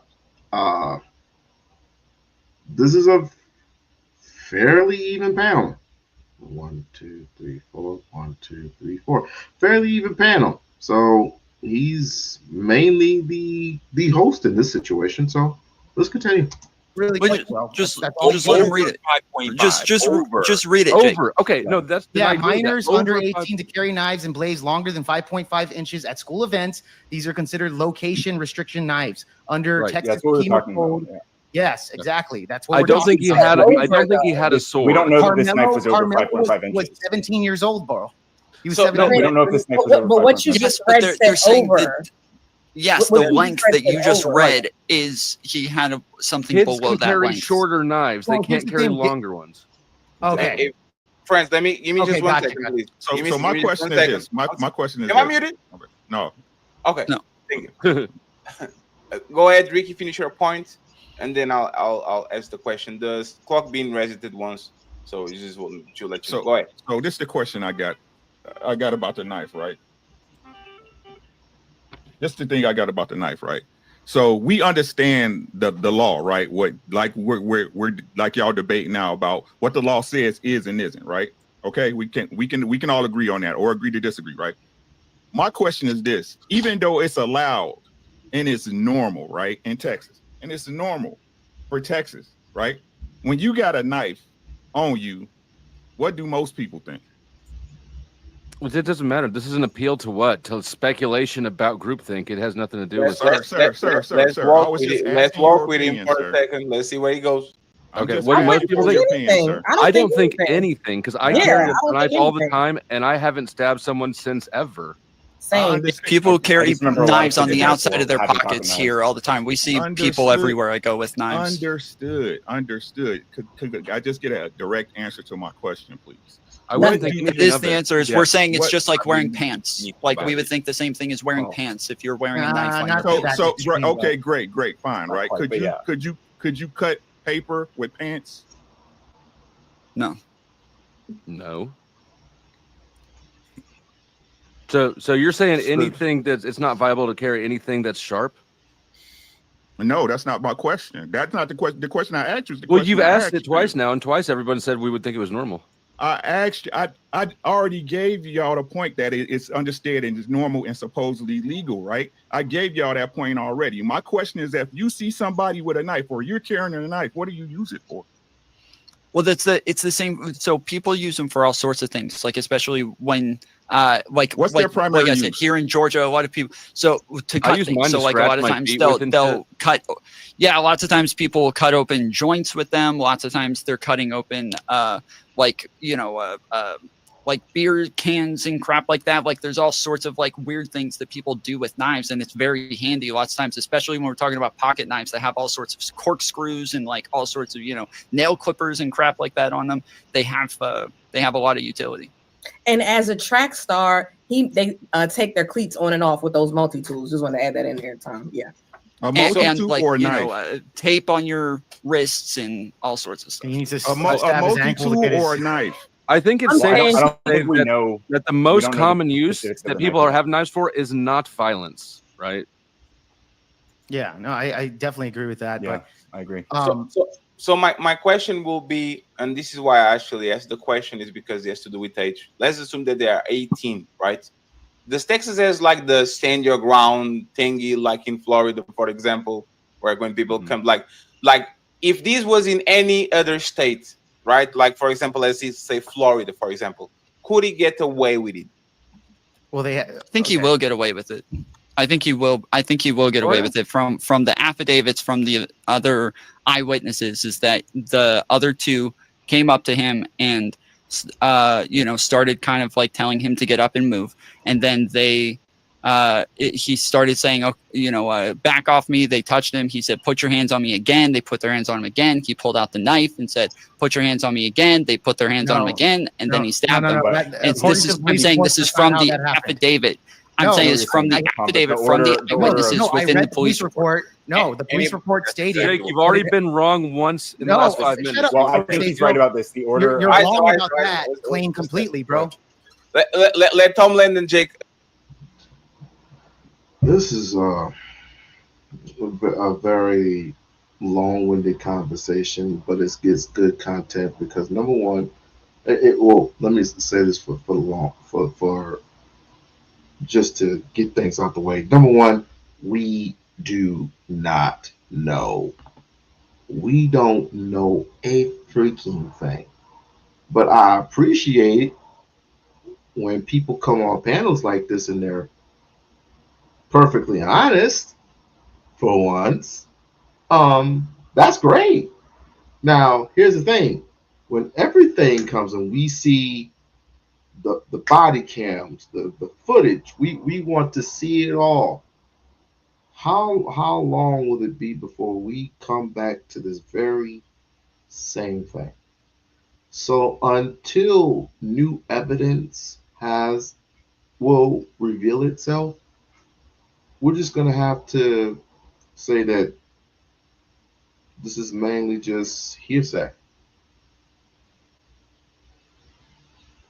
We all know the boy is suffering, but certain Christians likes to see and hear people suffer like this.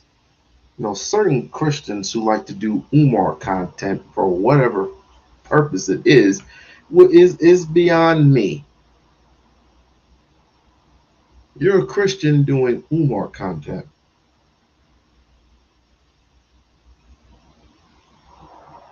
That's doing Umar content. That's you're basically blaspheming and you're doing all types of shit. I was like, I don't get it. Okay, I was gonna play it, but Craig, I guess he wants to come up and he wants to say some shit real quick before I go to the next clip. That everybody knows already, but it's kind of blowing my mind right now. It's literally blowing my mind that an actual Christian, good singer, good performer, would ask for a certain amount of money and says everybody to lock the door. He's asking the Congress. He's asking I forgot what they were called, but he's asking these people to lock the door. Lock the door until I gets my money.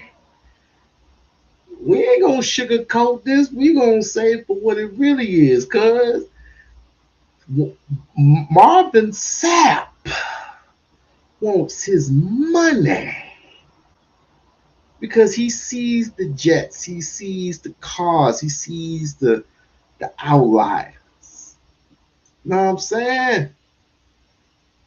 $20 a piece. Man, woman, and dog. That's crazy. I wonder if Geno Jenkins did any commentary. I'm sure he did. I mean, he's challenged everybody from TD Jakes and everybody else. It's quite interesting. What's up, Craig? What's good, fool? Nothing. I just got a text from Lisa, so I don't think I'll be doing too much commentary now that you're here. I'll give it a few more minutes. But what's up? You said you wanted this. You said you had something for me. Yeah, check that channel out. Look at that video where they're interviewing him and his moms, the twin and his moms. Oh, I've seen that already. You seen that already? Yeah. Where the twin brother and his mom was just putting on those Trail of Tears. So you seen you seen the part when he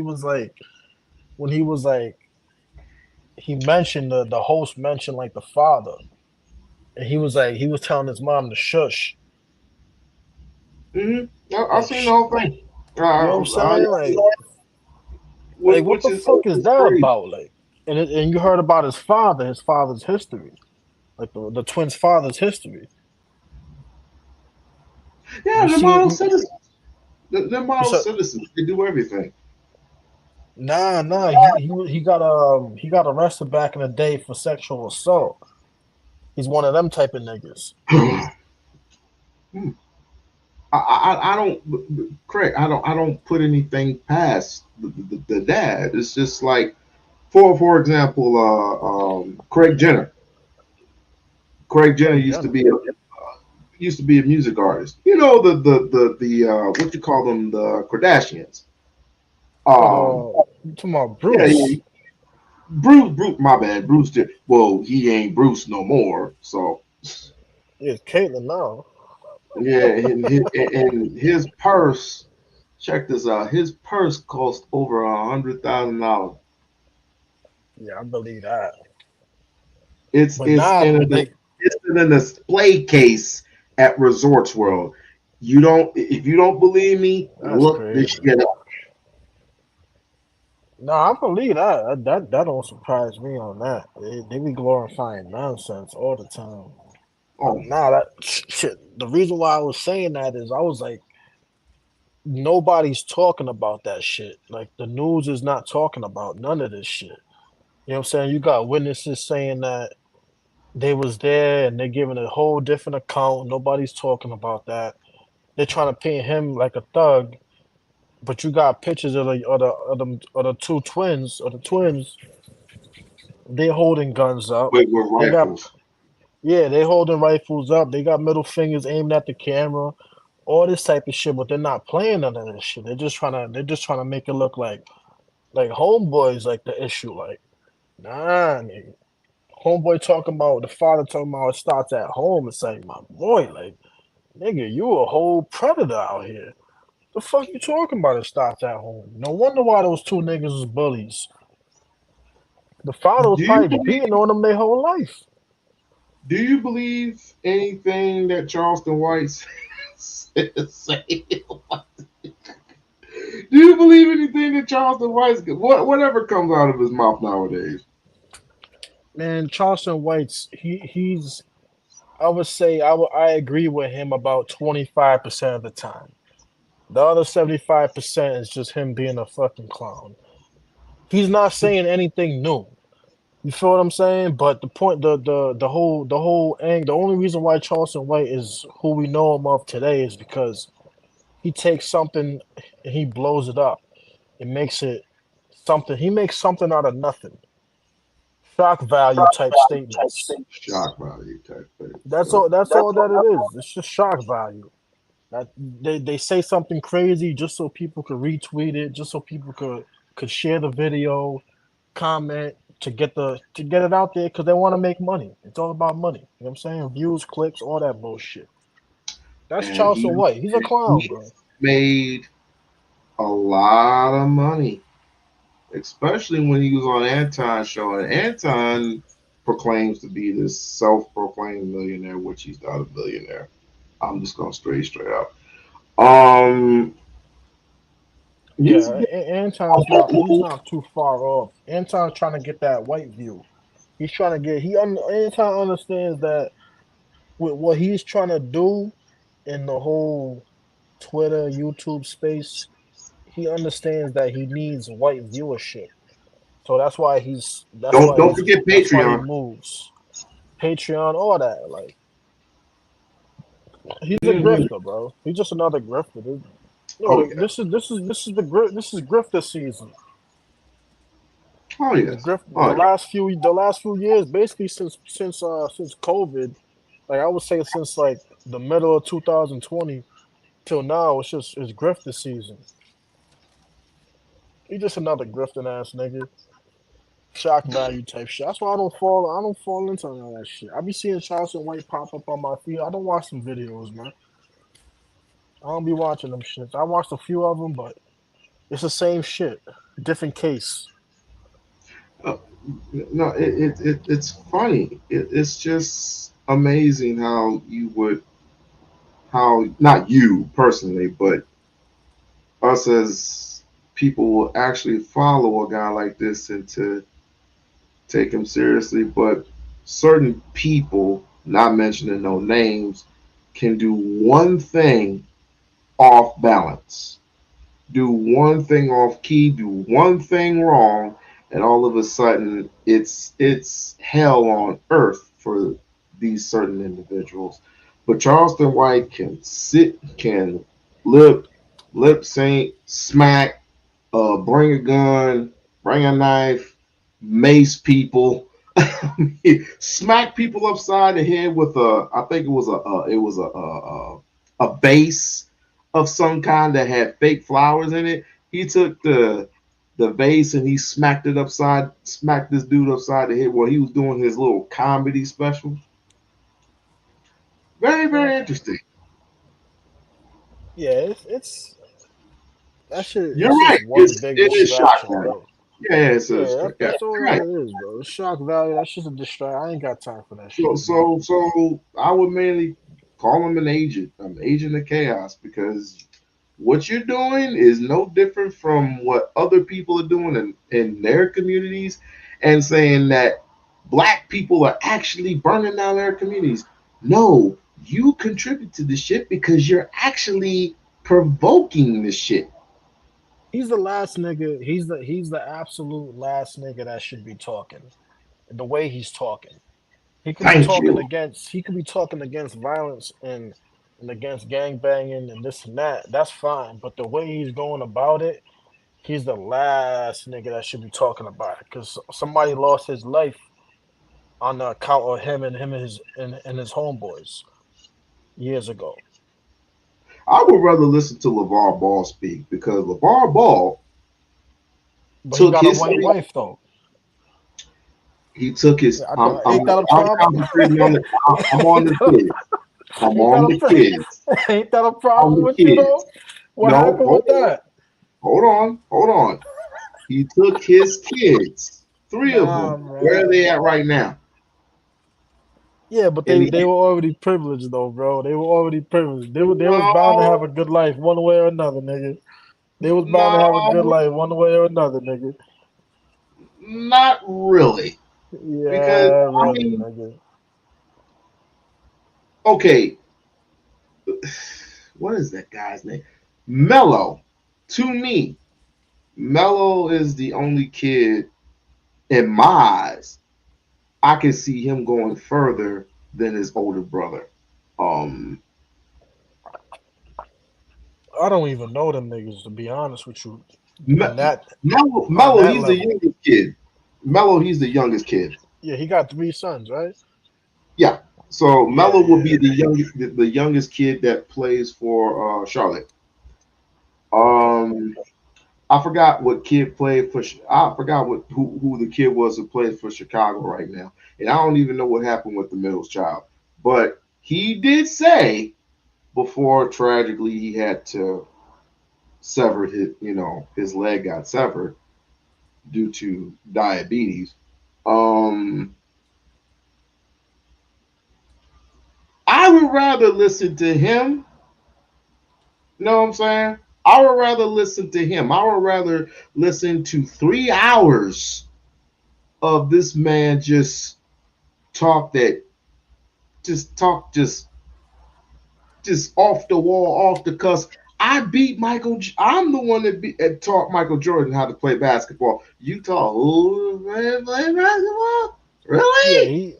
Yeah, he does a lot of shock value shit too. He knows what he's doing. It's shock value shit, man. If a nigga like that, I didn't know who the fuck he was until he started doing all that shock value shit. So it goes to show you that it works. And these niggas know it works. Yeah. You know what I'm saying? I didn't know who the fuck he was before he was talking all that crazy shit. I can't take nobody serious though. I can't take nobody serious. You know who wants to? You know who wants to be the president now? He said has no choice, quote unquote, but to run for president. No, Stephen A. Smith. Oh boy. Oh fuck. I am not joking. See, that's some more shock value for you. Get them Hey, again.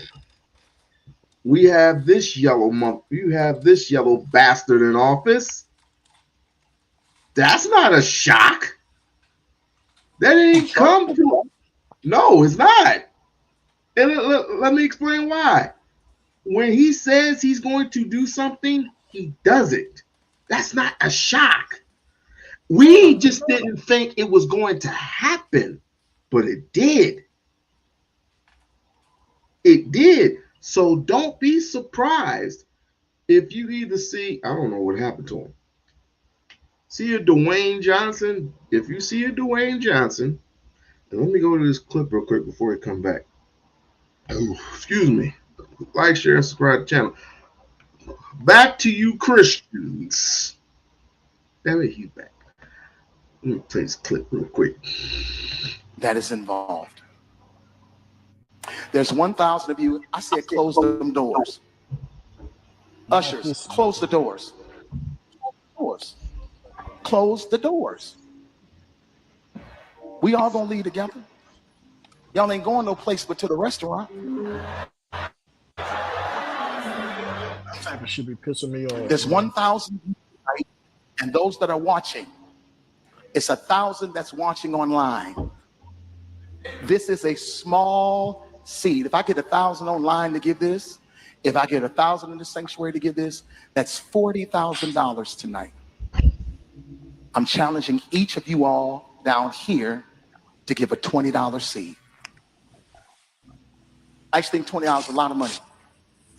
$20, believe it or not, when my late wife, Melinda P. Sapp, was alive, was a good date.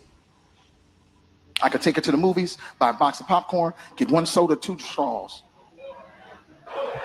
I wasn't cheap. That's swag. I was looking in her eyes. She's looking in mine. Can't do that no more. Now, everyone up here, we've all sold and seeded, but I need everyone standing up here with us, with me, to plant a seed of $100. Because again, it costs to sit up here. I got you. Let's see. So put your 20 away, preachers. That 20 went for you. And this is what I need you to do. If you're giving electronically, or even if you're giving tangibly, I'm gonna have y'all come to the altar and give it, because I need to see 1,000 people. Wait a minute. I didn't know that part. Wait a second. Wait a minute. I didn't know about that part. He said 40. I can't remember the 100. I don't remember the $100 part, but he said $40 for everybody else in that's not in the not on the pulpit. He wanted everybody to pay $40 or $20. They want to give everybody $20. But on the pulpit, I want you to sow a seed of 100. And we walking together. Craig, what would you do? What would you do in that situation? shit, you be watching wrestling, right? Whoa, wait, wait, you don't watch wrestling. What would you? But what would you do though? Yeah, I'm walking about that motherfucker. Whoever blocking the doors, whoever blocking the doors gonna get a rock bottom.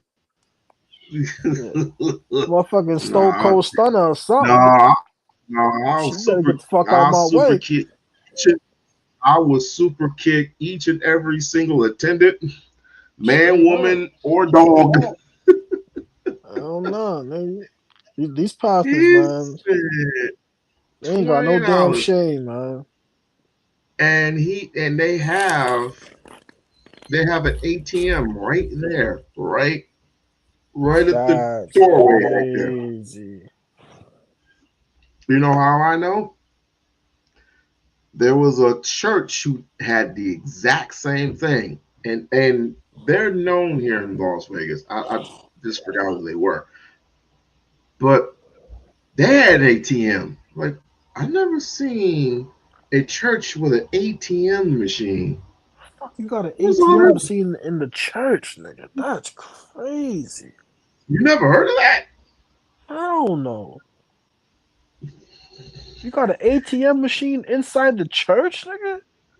I swear to you not. I think you've heard of this before. I think you've seen this before. That is crazy, bro. Yes, they have an ATM machine. How does nobody look at that? And the ATM machine charges. So let's just say you take 100 out, right? That's like possibly here in Vegas, depending on where you are, that's like $5 to $8. So you're spending basically taxed. So basically you're spending, and on top of that, if the bank finds out, depending on who your bank is, you get charged by the bank. So you're getting charged by the bank by ATM machine. yeah, that shit is wild. I never heard of a. I think the most I heard of, the most I seen was like $4.50 on top of the charge. $8, nigga. That's crazy. But like I said, it all depends on where you are. Like I know if you're on the strip, they charge $11 if you're on the strip. Swear to God. Swear to God. Swear to God. So I tell people all the time because they end up complaining unless you're a high roller and you don't care. If you're a high roller and you don't care, it's like they charge like you don't care because that's only $11 they charge. But if you're not a high roller like that, I'll tell people go off the strip, like go completely off the strip because they are going to charge you. Pop is $7. A bag of chips is $8. Do the math. Yeah, water is $4. Water. What's the saying, bro? Now, unless you just want to calculate, and if you're in the gaming and shit like that, and you go from like blackjack to roulette, and you're asking for like a bottle of water, you want to cheat that way, which a bottle of water is only like this big, so unless you want to cheat that way, but for like an actual 2 ounce of water, that's gonna run you anywhere from $6. Yeah, that smart water. No, you're not getting that smart water. No, that makes sense. If you're inside of a casino or something, they're gonna upcharge shit. Oh yeah. That makes sense. But I mean, bro, like Even ATM inside of a church even downtown, they do that. Diabolical, bro. Yeah, downtown they do the exact same thing. So, and that's the old casino. The original casino is downtown. They call it Fremont. But there's a trip. I did not hear about.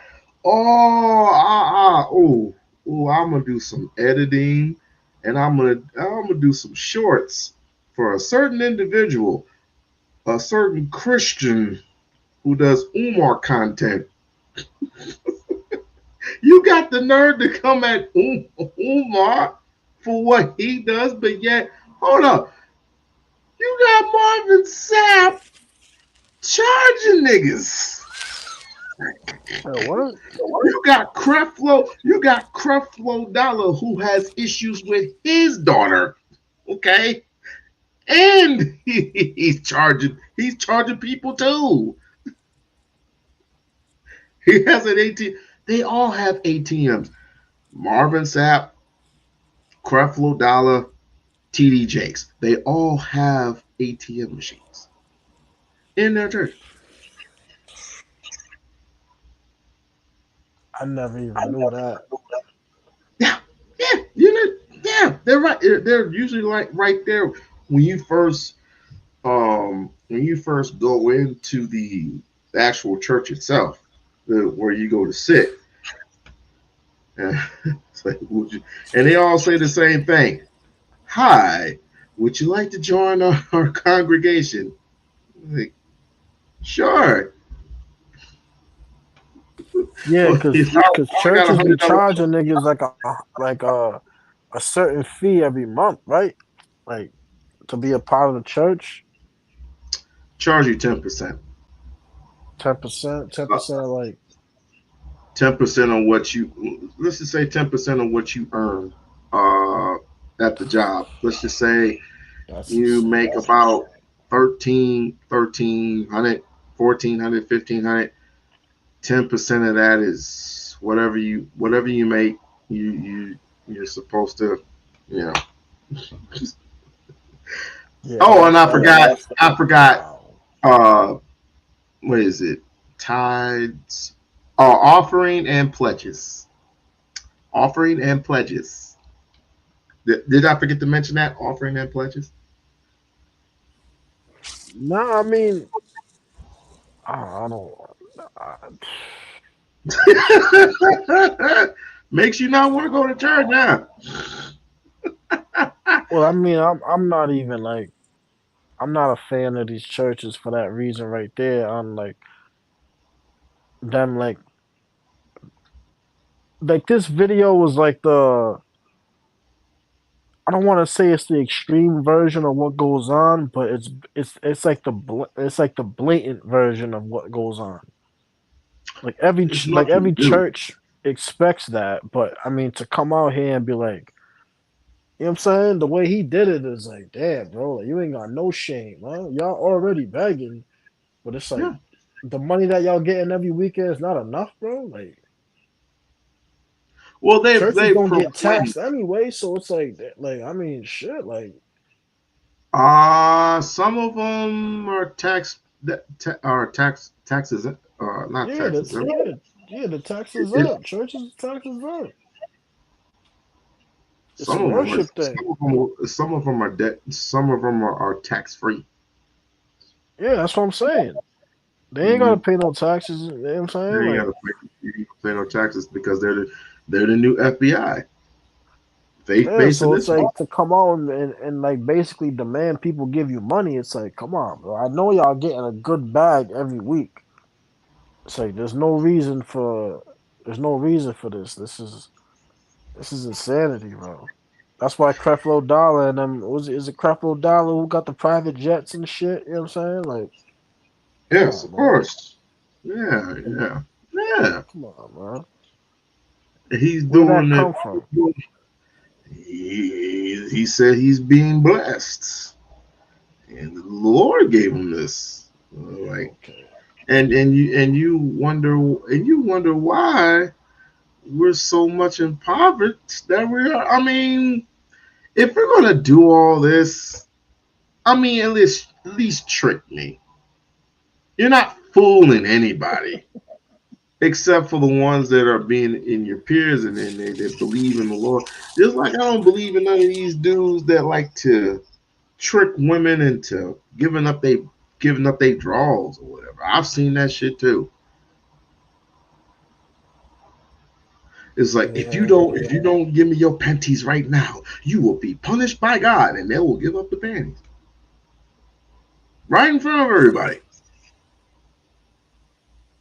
That's why it says I can't trust these pastors, man.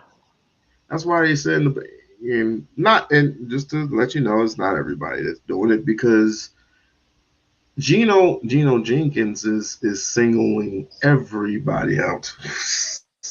Yeah, it's not all of them, but it's a lot, man. It is a lot. Ain't no pastor out here struggling to eat, bro. Straight up, they ain't struggling to eat. They all driving nice cars. Ain't none of them struggling to eat, man. Yeah, my wife's pastor drives a Bentley. Nice looking Bentley too. He driving a Bentley off your donations. Not mine, my wife's. I don't donate to that church not anymore.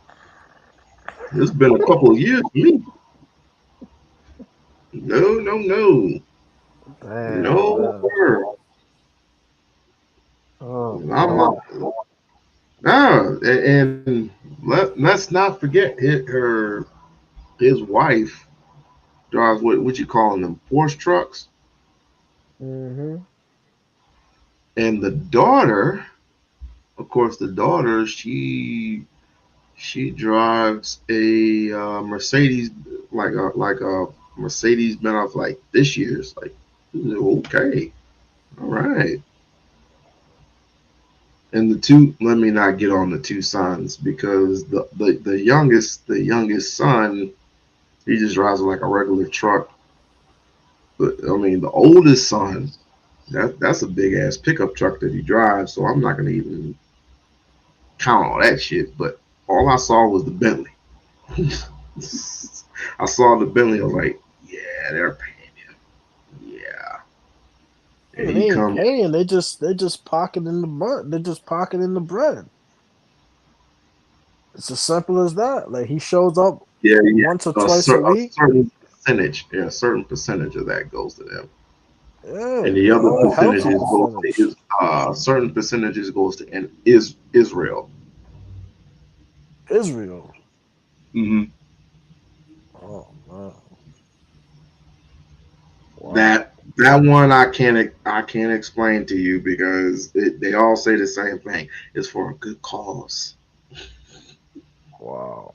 And some of it is a good cause, but guess what? They tricking just as much as the next, that Joel Osteen. He's a trick too. So he is a trick. The old pastors of yesteryears are gone. I'm about to become a pastor out here. You know who said? I think it was Poppy Blanco that said that same shit. He said, "Man, they get bread out here. I'm gonna become a pastor and start praising these old, excuse me, pures." I'm Because about to have all the black women hitting that account.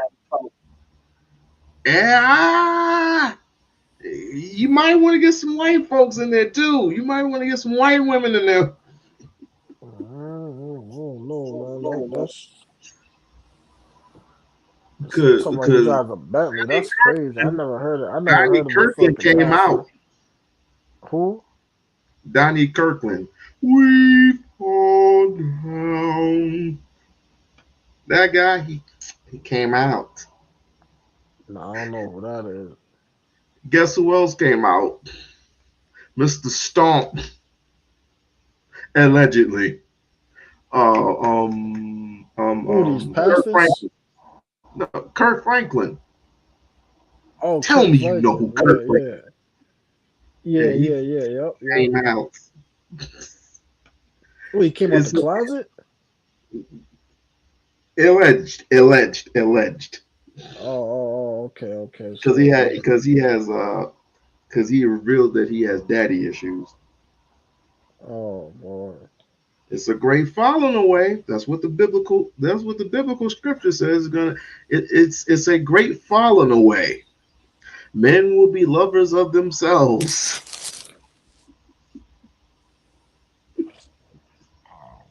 And I don't want to get like, wait a minute. We're trying to get to a even playing field with some of these people out here. You got people from the Middle East coming into America to rule. I mean, just rule over black people, right? Yeah, and I don't want to say that we're dead last, but we're dead last. But yet you have pastors who are asking for a certain percentage, a real high percentage from people from your pew. You're asking $100 each, and all I ask is, what are you doing with that money? He got supposedly he's like behind on bills and shit. They did like people been like You have an accountant. They've been digging into his background and shit. You know what I'm saying? You have an accountant.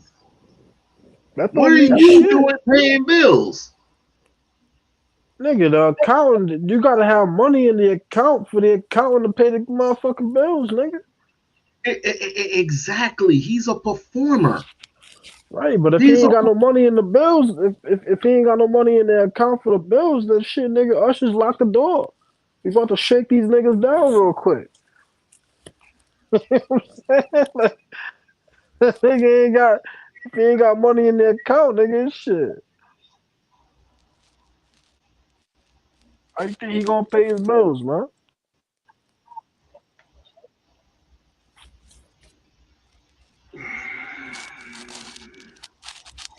you know what? You know what I'm gonna do? Yo, I'm gonna spin the block real quick, see if I can sell some Yale or something. Some I ain't, my paper gotta be right too. They can do it, I can do it. Fuck it. I can do it.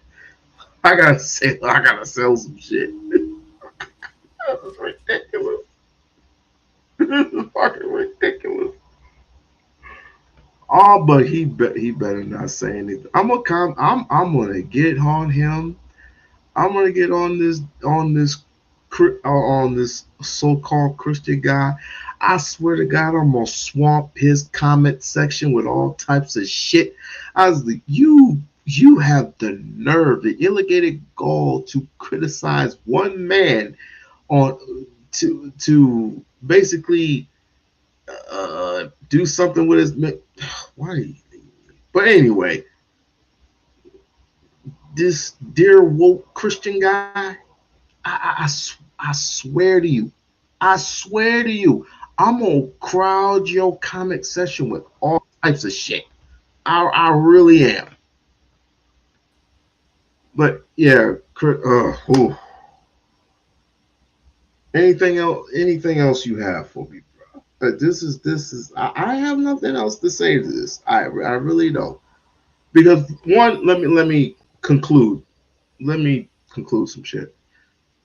One, we already know about the Carmelo Anthony situation and how crazy this shit is. It wouldn't be this crazy if it wasn't for media.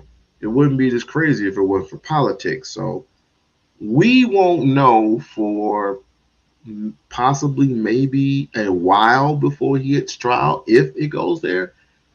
It's gonna take what, 6 more months or something like that. So we're not gonna know any. They're not gonna know everything. We want to see the footage. We want to see the footage. We want to see the cam. We want to see the cam. The body cam. We want to see everything, right? yeah, because homeboy was kind of rambling about like basically rambling about hypotheticals. So I need more information on what happened before I can I really agree. give like a full conclusion on like what I think, because he was kind of all over the place on his hypotheticals and shit. No, he was basically telling you about not statute of limitations. What am I talking about? He was just The giving you a Miranda breakdown rights and shit. of that thing. Yeah, he was going off and shit about like Miranda rights and all that. It's like we don't even know Not everybody how. knows about their human rights. So Yeah, I get all that, but we don't even know how they made contact. Was he running when the cops showed up and they had to yell stop running, and you know what I'm saying? Like we don't even know. Like you can't read somebody's their Miranda rights when you're chasing them down. You know what I'm saying? So it's like we don't even like really know like what the situation was. So it's like we talking about Miranda right there. That's after the fact, and there's a lot of well, shit look, that's going on that I just don't. I don't it's a believe. lot of holes. A lot of holes. Yeah, come on. You, in you it. tell me. You But, tell you but tell the me best he was thing like, we can oh, say is it's he not turned alleged. himself. I did it. Like I don't know, man. A lot of shit ain't I adding mean, up, the best thing that we can say is he turned himself in, which he did. I mean, he didn't go nowhere else. He didn't go. man. He didn't go off campus. He didn't go off school grounds. And Yeah, he supposedly that literally wasn't even school grounds. supposedly, yeah. Yeah, that wasn't But even like that was like down the block type shit. Like that was like, you know what I mean? Like it wasn't actually on like the school grounds. Like I don't know, man. There's a lot of shit that people not taken into consideration, or they're leaving out on purpose because of their narrative, whatever the case is. Like, Mm-hmm. we really don't know enough of the facts to really give our conclusion. It's just all like emotion at this point. Yeah. But from what we know, is from all the holes that's involved with it, it's fishy. It's enough to have our doubts on. You know what I'm saying? I'm definitely not just going ahead and just believing one side of the story over the other. Like, I gotta use my own common sense on what happened, and shit, it ain't matching up with what they're claiming happened. Right. Because if you really look at it, say that they do convict him of something, more likely they're going to fine him, fine his parents because he's 17, but he's tried as an adult, and they might give him 10 years probation. But if he's guilty and they change this from manslaughter to first degree murder, he's looking at 99 years. Yeah, I don't think he's gonna end up getting that, man. I think they're gonna end up calling it some type of manslaughter, involuntary, fucking what they call that? I think it's crime of Something high. passion. No, not crime of passion. It's another one of those like involuntary type of deals where it's like a reckless.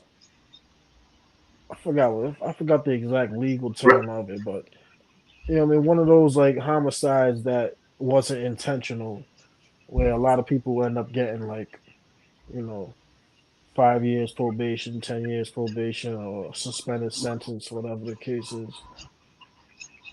Yeah, I mean, if he were being bullied, if he was using his fist, that'll be pretty much like an even playing field. But once you pull out a weapon, that's it's less even.